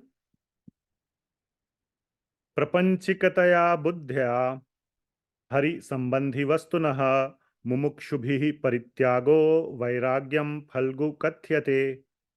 That prapanchikataya buddhya, that thinking that everything is prakriti. Prakriti means material. So everything that you see that comes in front of you, you consider it to be material. Hari sambandhi vastuna, even if they are sambandhit or connected to Hari.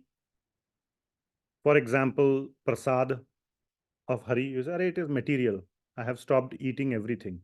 So you reject prasad. Or if something useful comes which you can use to serve Hari, you reject that also. And mumukshubhihi parityago, by doing such tyag, you are trying for moksha. That is called Phalgu Vairagyam. Vairagyam Phalgu Kathyate. So basically, the point is that one should not mentally contemplate on sense objects. But if they come by their own accord, if they come by themselves, don't try to run after it. Okay, so that is there. Do not mentally contemplate, don't try to run after it. But if they come by their own accord, the bullets that are there in the bottom are describing the negative of the previous one. That is, what is Yukta Vairagya. So you don't necessarily should contemplate on those objects. According to your adhikar, if you have an attachment to it, okay, go and accept it. And especially if it comes by its own accord, and if it is connected with Krishna, then accept it. Or if it is something favorable which you can use in Krishna's service, accept it. Okay. And even if you are at a very advanced level, where you are doing only, just very, eating very dry chapati, but you get a nice plate of bhoga, halwa and puri and all the nice things, accept it. Never reject. Accept it as a seva. Take a little bit. You don't have to eat the whole thing like Bakasur. but accept it, never reject prasad. As an example, take it like Sri Rupa Goswami. When he didn't go running after, oh, I need to build a temple, I need to build a temple. And, can you give me 5,000, 10,000, 5,000, please, please, please. And all this whole big project he did not do. By its own accord, same with Sanatan Goswami, for the Madan Mohan Mandir, that salt merchant, he donated all the money. So, okay, fine. Instead of rejecting the money, he accepted it and said, I will build a temple. He didn't keep even one penny in his pocket. Everything was used for Krishna's seva. So whatever comes, he would use for Krishna's seva. Raghunath Das Goswami also got big donation and he built Radha Kund, big version of Radha Kund from that. Sri Rupa Goswami built such a big Radha Govind Dev Mandir. Gopal Bhatta Goswami got all this donation and then, he didn't even, have anything. And then Lord said, okay, I will manifest myself as Radha Ramanji. Then you can use all these items for decorating me. So if they come by their own accord, then you try to use it in Krishna's service instead of rejecting it. Such rejection, if you do, becomes useless Vairagya. You should not reject such things. Okay, we are coming almost to the end. So now let us review where we started. Uttama Bhakti, Anya Abhilashita Shunyam. So all other desires, Anya Abhilashita, Shunyam, 0. Jnana, Karma, Adi, Anavritam, not covered by Jnana, Karma, etc. Adi. Anukulyena Krishna Anushilanam. Anukulyena means favorable. Krishna Anushilanam. Shilanam means service to Krishna. Krishna, the word Krishna is there, to Krishna. And continuous. Anu Shilanam. Continuous seva to Krishna, which is favorable, which he likes, not something which he dislikes, is called Uttama Bhakti. So that is what has been said in this verse. So then the question is, why the repetition? Jnana and karma were already said. It is not Uttama Bhakti. Jnana karmadi anavritam. So why are we repeating? Why is Srila Rupa Goswami repeating this? So there are two reasons for repeating. Okay. Jnana and karma had been clearly told there.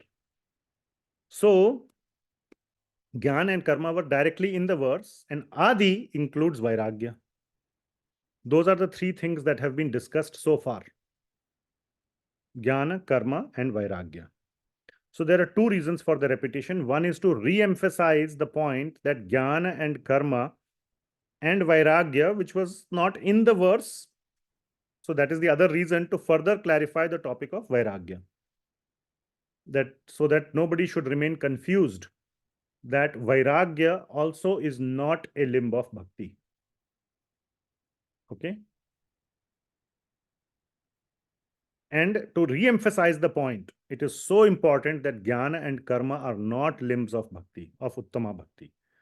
So that is what is said in these two verses, 57, 257 and 258, that just to re-emphasize this, I gave this explanation, Sri Rupa Goswami is saying. Okay. Clear? Now this is a big point. Okay. And especially that Phalgu Vairagya as a non-limb of bhakti. So Phalgu Vairagya also should not be done, but that is more or less clear.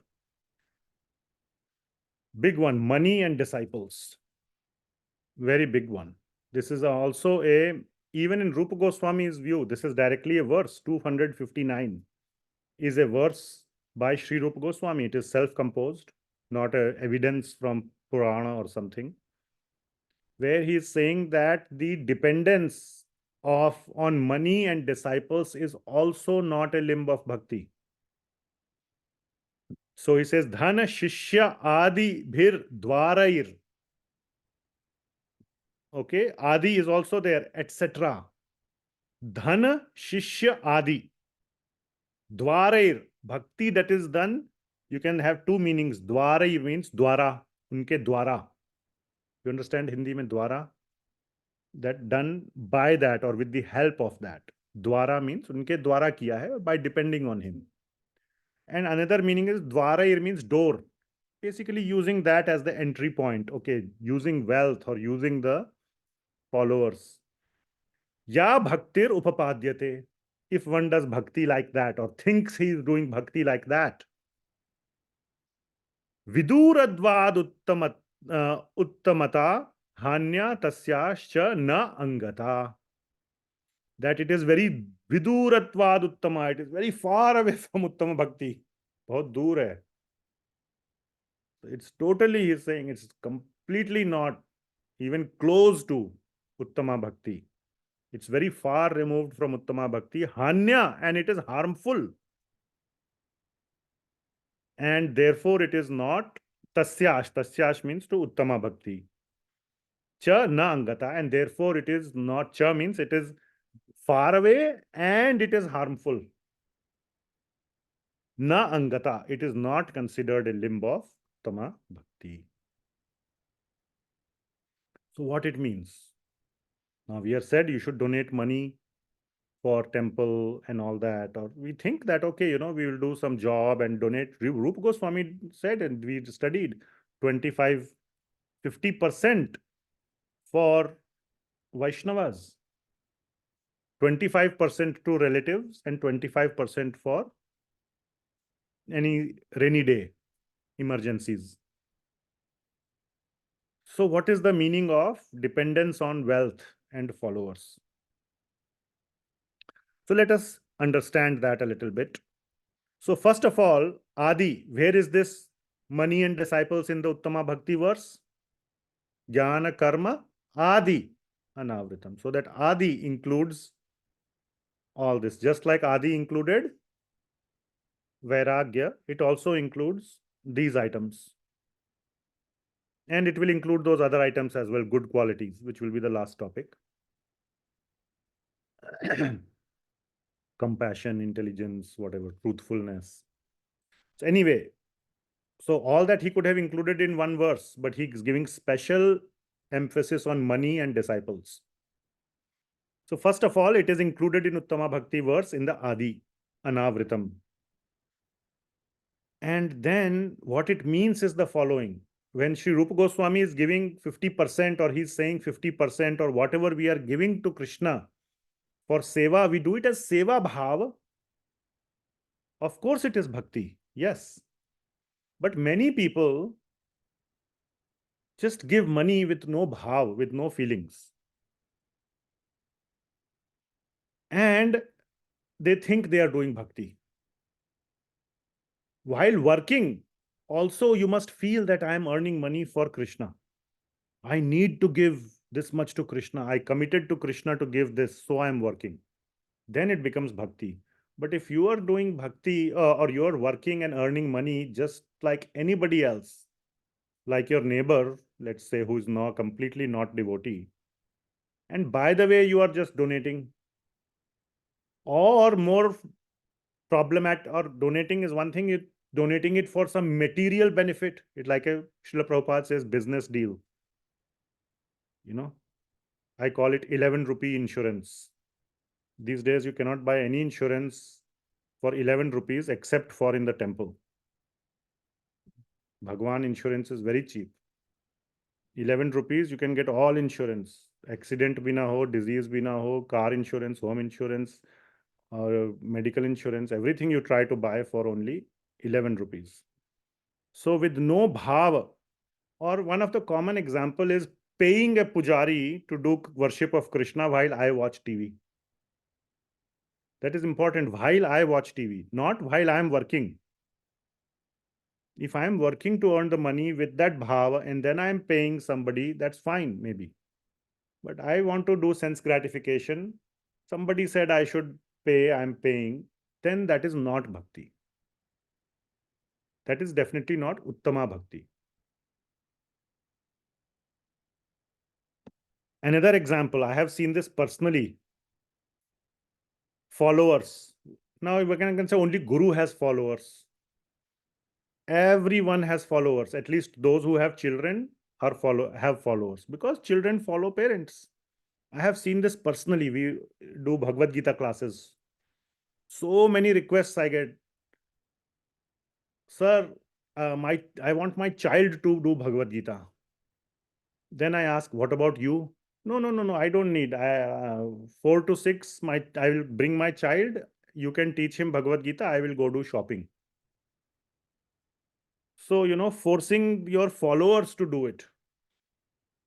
But I don't need it kind of mentality.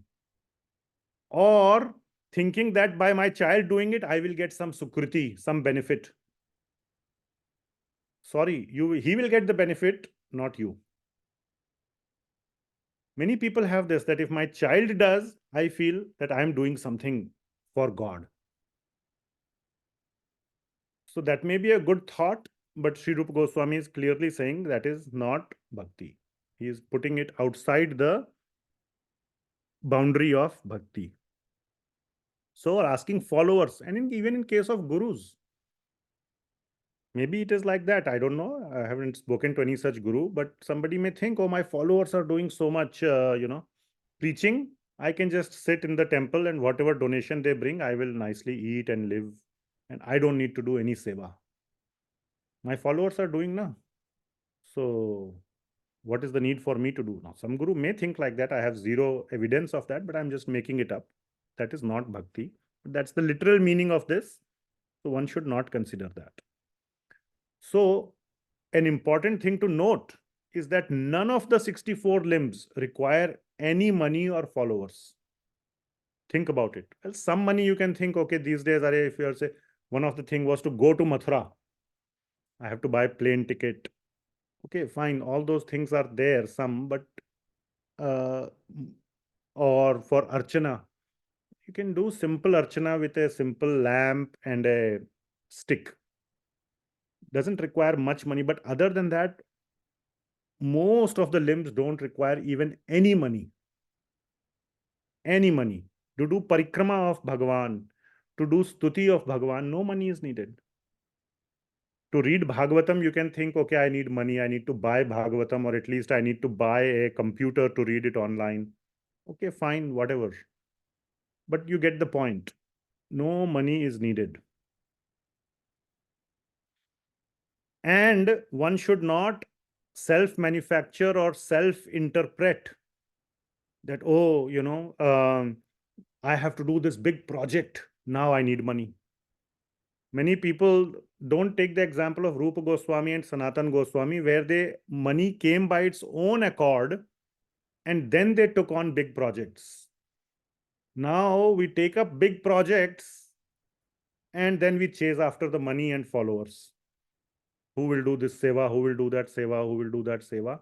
Now there's no problem in that if everything works smoothly. But in today's world, it doesn't. And what happens then is that chasing the people increases our bahirmukta. Then all this happens. This person did that, that person did that. He said he will give. He said, I will be here at 5 o'clock. He is coming back by 6 o'clock. I'm waiting here at 5 o'clock, just wasting my time. He should have, can will all keep happening. Because people will be people. And somehow you forced them to commit. It didn't come by its own accord. They were uncommitted. Non-enthusiastic. I think I mentioned that. Yeah.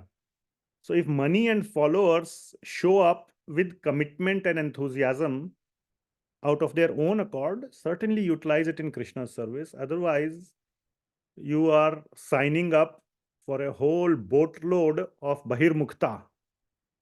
And what will bahirmukta do? It is detrimental to bhakti. So one should not think that all that burden I'm taking in doing the can on other people is bhakti. It is not bhakti. One should never consider that my frustration because other people are not cooperating, because I forced them to get some commitment. Now I'm frustrated because they are falling short. Therefore, I am doing bhakti because my frustration is my bhakti. Well, the first question would be, who asked you to force them to do it?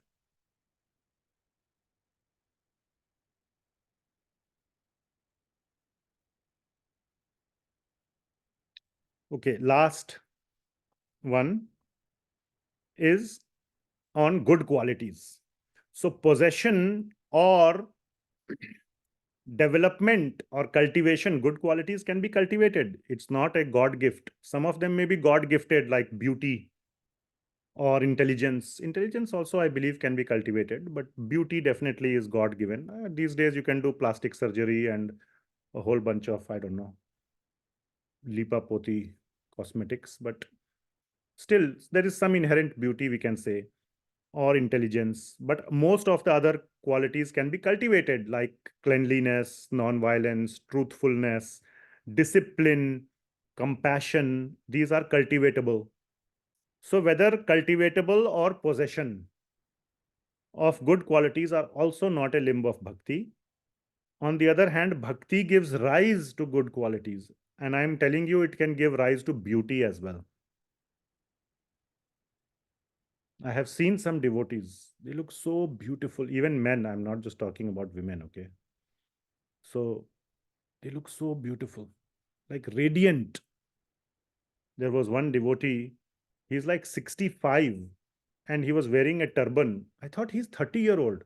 When he took off his turban, he had all white hair. I thought he's more like 30. He's a young, bachelor or something. He was like an old man. He was so radiant. So, even that, but definitely bhakti gives rise to these good qualities. There's the example of that Mrigari hunter, Narad Muni.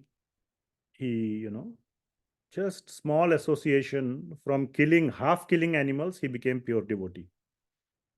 That he wouldn't even, he would not even want to step on the ants. So compassion comes from bhakti. All these good qualities come. One should not think that cultivating good qualities, there are so many non-devotees who are full of good qualities. But you cannot call them Krishna Bhakta. They may be mode of goodness. They have sattva guna, but they are not gunatita. Okay. So that concludes our discussion on Vaidhi Bhakti. Actually, there is one more small, I don't have slides on it, sorry, but I will just mention it quickly. 64 to 69, that is 6 verses. So I will prepare slides and I will cover it next time, but I want to finish the discussion. I will go into little detail for 5-10 minutes next time. But the discussion is Eka Anga and Aneka Anga. That there are 64 limbs of bhakti. And one can choose to do any one of them now, especially in the last 5. One should not say, I will just do parikrama, which is whatever number, 27 or 26, and say, okay, I am done. I don't need to read Bhagavatam. I don't need to do Nam Kirtan. Anything like that. I will just do parikrama, or I will just stand up. Okay, then you are doing, you are signing up for multi-lifetime. That is also good, but you will continue. But if you want to make fast progress, pick one at least from the last 5. But one can do one or aneka anga. Eka anga or aneka anga, it doesn't matter. Okay, it is not like one who is doing aneka is better than one who is doing eka. That is the point. More is better is a material phrase. In bhakti, more is better, less means not less bhakti, but choosing one anga and doing it seriously. So example is given of Parikshit Maharaj. So there is that whole verse, beautiful verse, which is included, which I didn't have time to put it in the slide, where Sri Rupa Goswami is giving one example of each of the Navadha Bhakti 9 limbs. So we can go through those examples right now. For Shravana, it is Parikshit Maharaj. For Kirtana, it is Shukadeva Goswami. who is exemplifying the process of kirtan. They all did only one anga. They are famous, they are known, they focused on ek anga bhakti. Okay.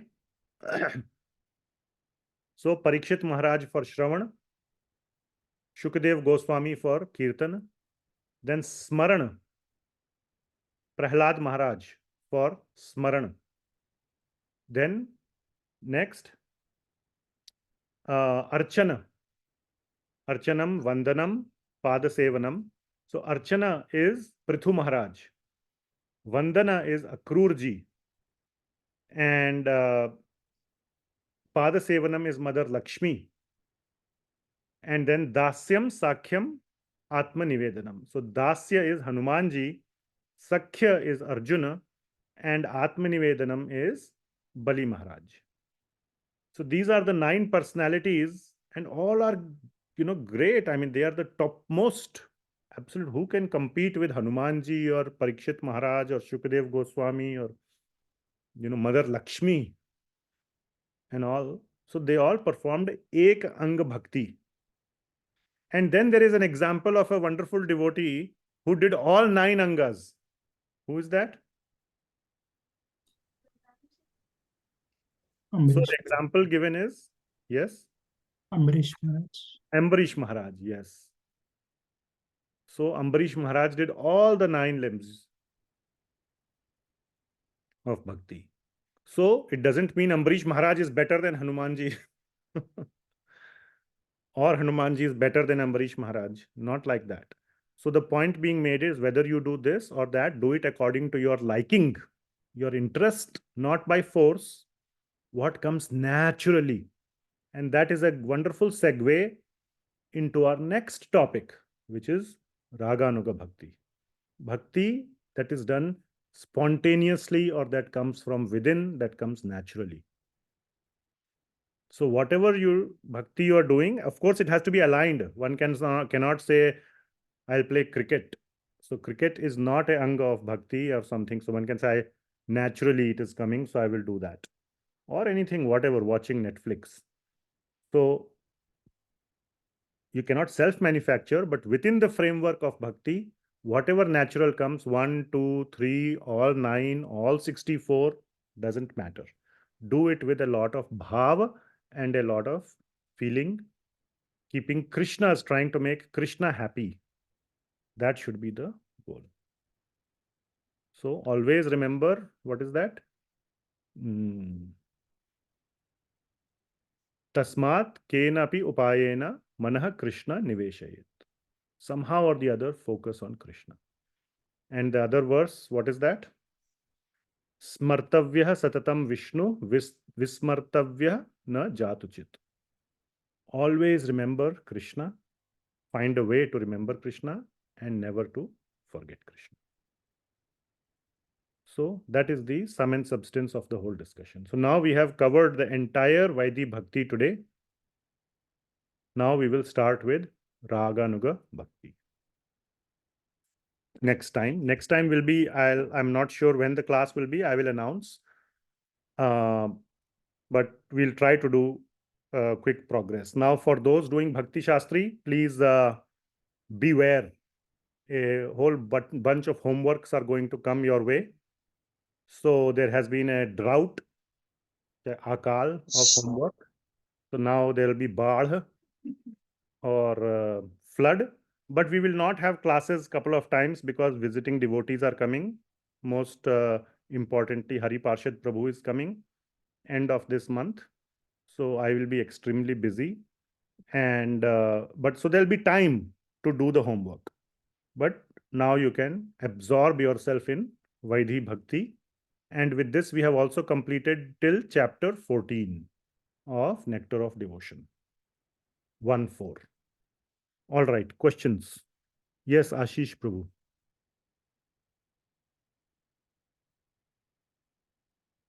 You have a question? Okay, maybe you raised by mistake.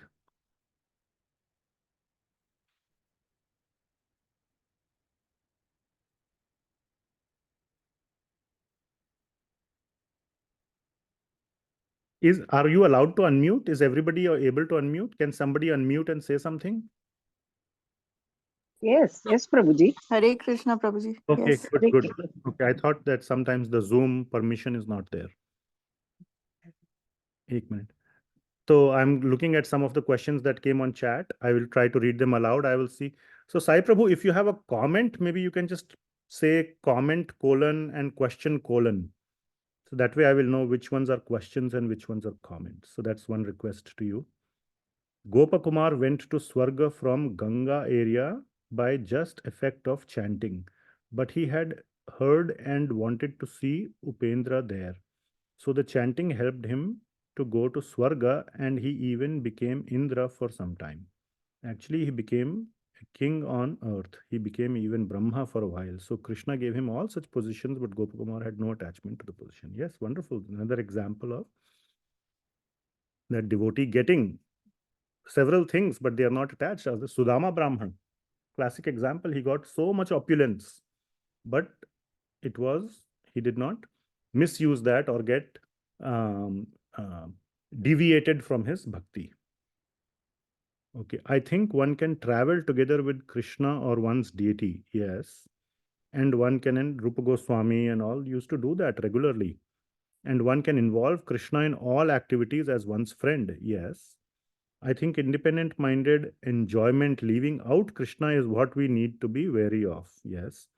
Krishna and Arjuna used to take part in so many activities together as close friends. So I don't see that enjoyable activities themselves are bad in a way. Yes, yes.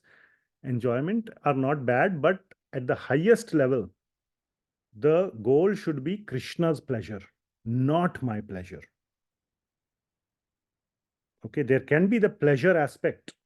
Now, I may say something here, but the goal should be 100% Krishna and Krishna only his pleasure, zero my pleasure.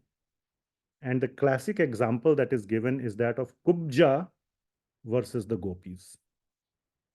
Both had amorous feelings for Krishna, but the gopis were we'll touch upon this, even though it's a very advanced topic, but it's a very classic example that is given. Even though amorous feelings are there in material world, these feelings are only for self-enjoyment. Only. One may say it is for the other person's enjoyment, but it is not. In Gopi's case, it was that, whereas in Kubja's case, it was the other way around. So one has to be very clear that that enjoyment is there, but the consciousness should be to try to minimize the propensity for how much is my enjoyment and how much is for Krishna's enjoyment. And when that becomes 0 for me and 100 for Krishna, the percentage, the split, that is the best. So, yeah.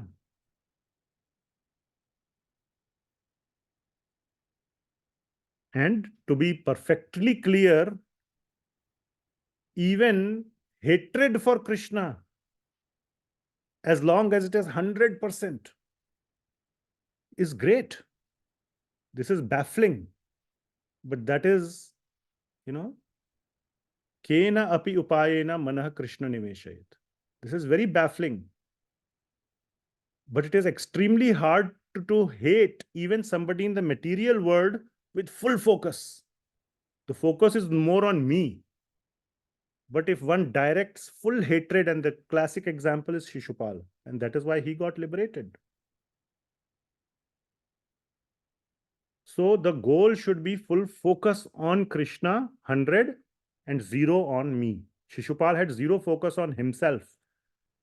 He had full focus on Krishna, even though the feeling or the emotion was not loving, but of hatred.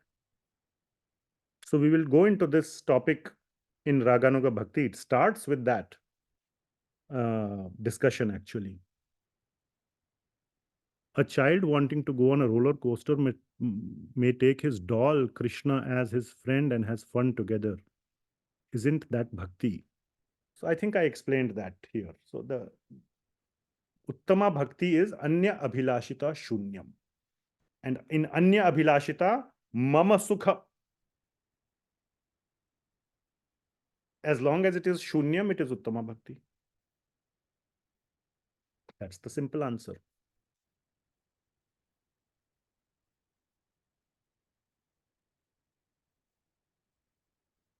Okay.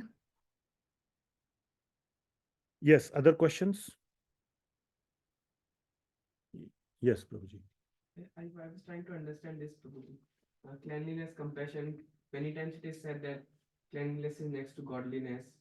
So should our aim be also to be clean, compassionate, so that we can Yes, give right, so that our bhakti can it is mode of advance? goodness and it helps bhakti. All that is being said is that that itself is not bhakti. You might find as devotees, it is hard to understand this because we are so much into the more seasoned you get in devotion in bhakti, the more we begin to forget these other arguments. So I know it is kind of hard, but you will find people, who will say, I'm a truthful person. And that is my, my spiritual path. That's my ticket to spiritual world. Sorry, truthfulness will not get you into spiritual world, or definitely not make you a Krishna Bhakta. Ane bahunam janmanam ante, you can become, Gyan Marg, maybe. But ultimately also again you have to do Vasudeva Sarvamiti. Mam Prapadyate. Yes. Ultimately, if even cleanliness, compassion, non-violence is not pleasing to Krishna, a devotee No, might not. alone. Cleanliness alone is not pleasing to Krishna. Now, it doesn't mean Krishna likes unclean devotees. Okay? So, from bhakti, these things will arise. That because you love Krishna, you like to make the altar clean, you like to make yourself clean. These are just natural things. Your own child will reject you if you smell and you don't take shower for a whole week. Your child will not come in your arms. Papa, pehle naha ke aao, tab chummi denge. I was trying to think of the example of Arjuna. He's causing violence in one sense, but that is pleasing to Krishna, and he might be compassionate from heart about the other party. Yes. That is also pleasing to Krishna, but for non-violence is a quality that should be there in a bhakta. But he is doing violence in one sense, but that is also bhakti because that is pleasing to Krishna. I was trying to understand that. So, what is the question? Sorry. Like I was thinking that these qualities, if they are opposite, and it is pleasing to Krishna, if they're opposite, then also a devotee. Yes, yes. If in some way, in some universe, let us say you think that remaining unclean is going to please Krishna, let us say, okay, then it is okay. Devotee might. I'll give you example. I don't remember. I think it is Vamshidas Babaji. He is very, very advanced devotee. Used to be in Vrindavan. This is the book here somewhere. Yeah. Shri Vamshidas Babaji. I think I have read in this book that he was so advanced and he didn't want to be disturbed. He would put eggshells. He would just go and look in the trash can and some bones of the fish. And he would put outside his hut so that people will come and say, "Arey, look at this. How he's keeps doing Hare Krishna, and see he's eating fish and eggs." And so people will not disturb him. So one can say you are making an unclean place outside your house, hut, by putting eggshells and fish bones. It's unclean.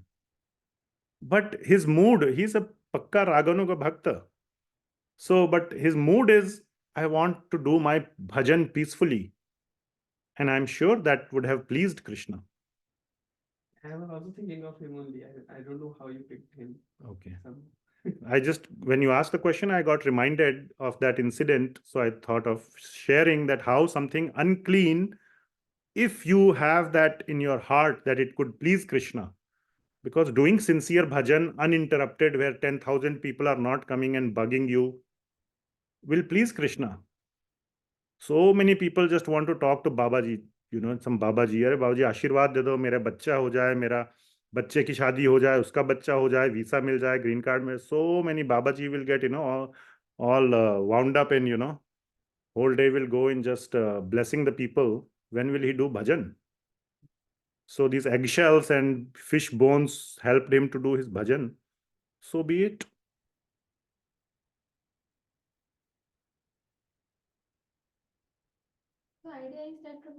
we can do anything that is favorable in our Krishna consciousness. Yes. So, and for us, because cleanliness helps us in focusing. Yes. That's why we should. Yes, that's why we should be clean. Otherwise, unclean. Let us say if you are in charge of temple, let us say, and your goal is to increase Krishna consciousness in your own heart.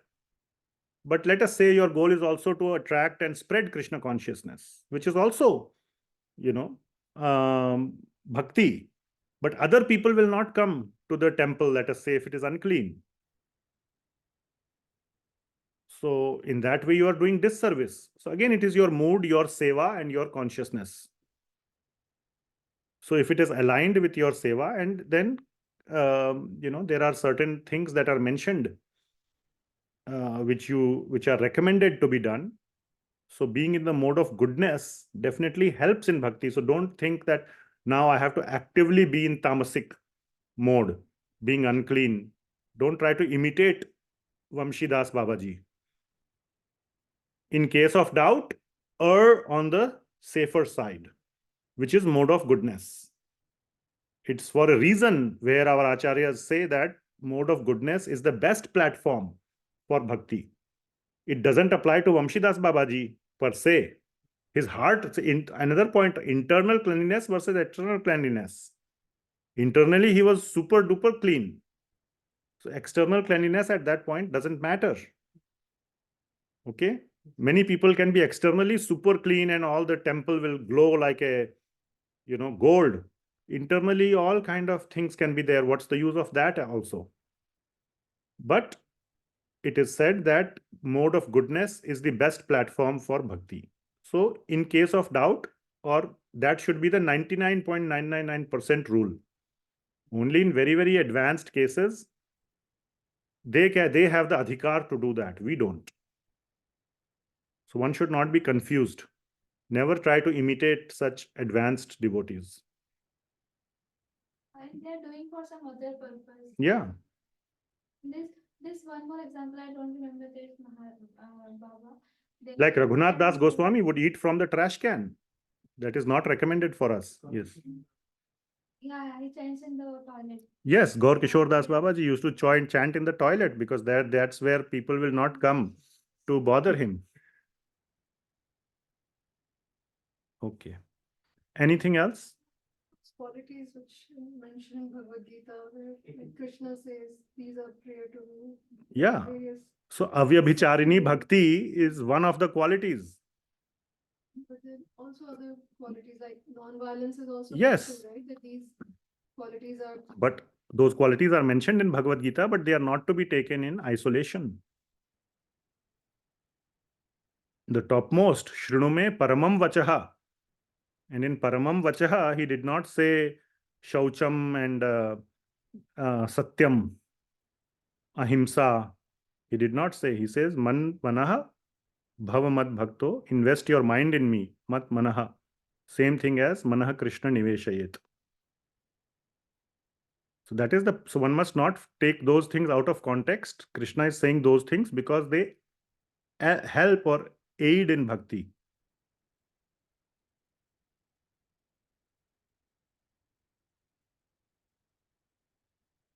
Okay, so we had a very long class. Thank you for tolerating, but we completed a big section. Vaidhi Bhakti is completed, and then we will start Raganuga Bhakti section next. All right. Thank you so much. There's one more chat message. What is that? Thank you. Okay. What happened to Kubja? Never heard of it. Yeah, we will discuss it in the Raganuga Bhakti section. What happened to Kubja? Jagat Guru Srila Prabhupada ki jai. Rupa Goswami Prabhupada ki jai. Hare Krishna. Hare Krishna. Hare Krishna Prabhuji, thank you. Thank you. Hare Krishna Prabhuji, thank you.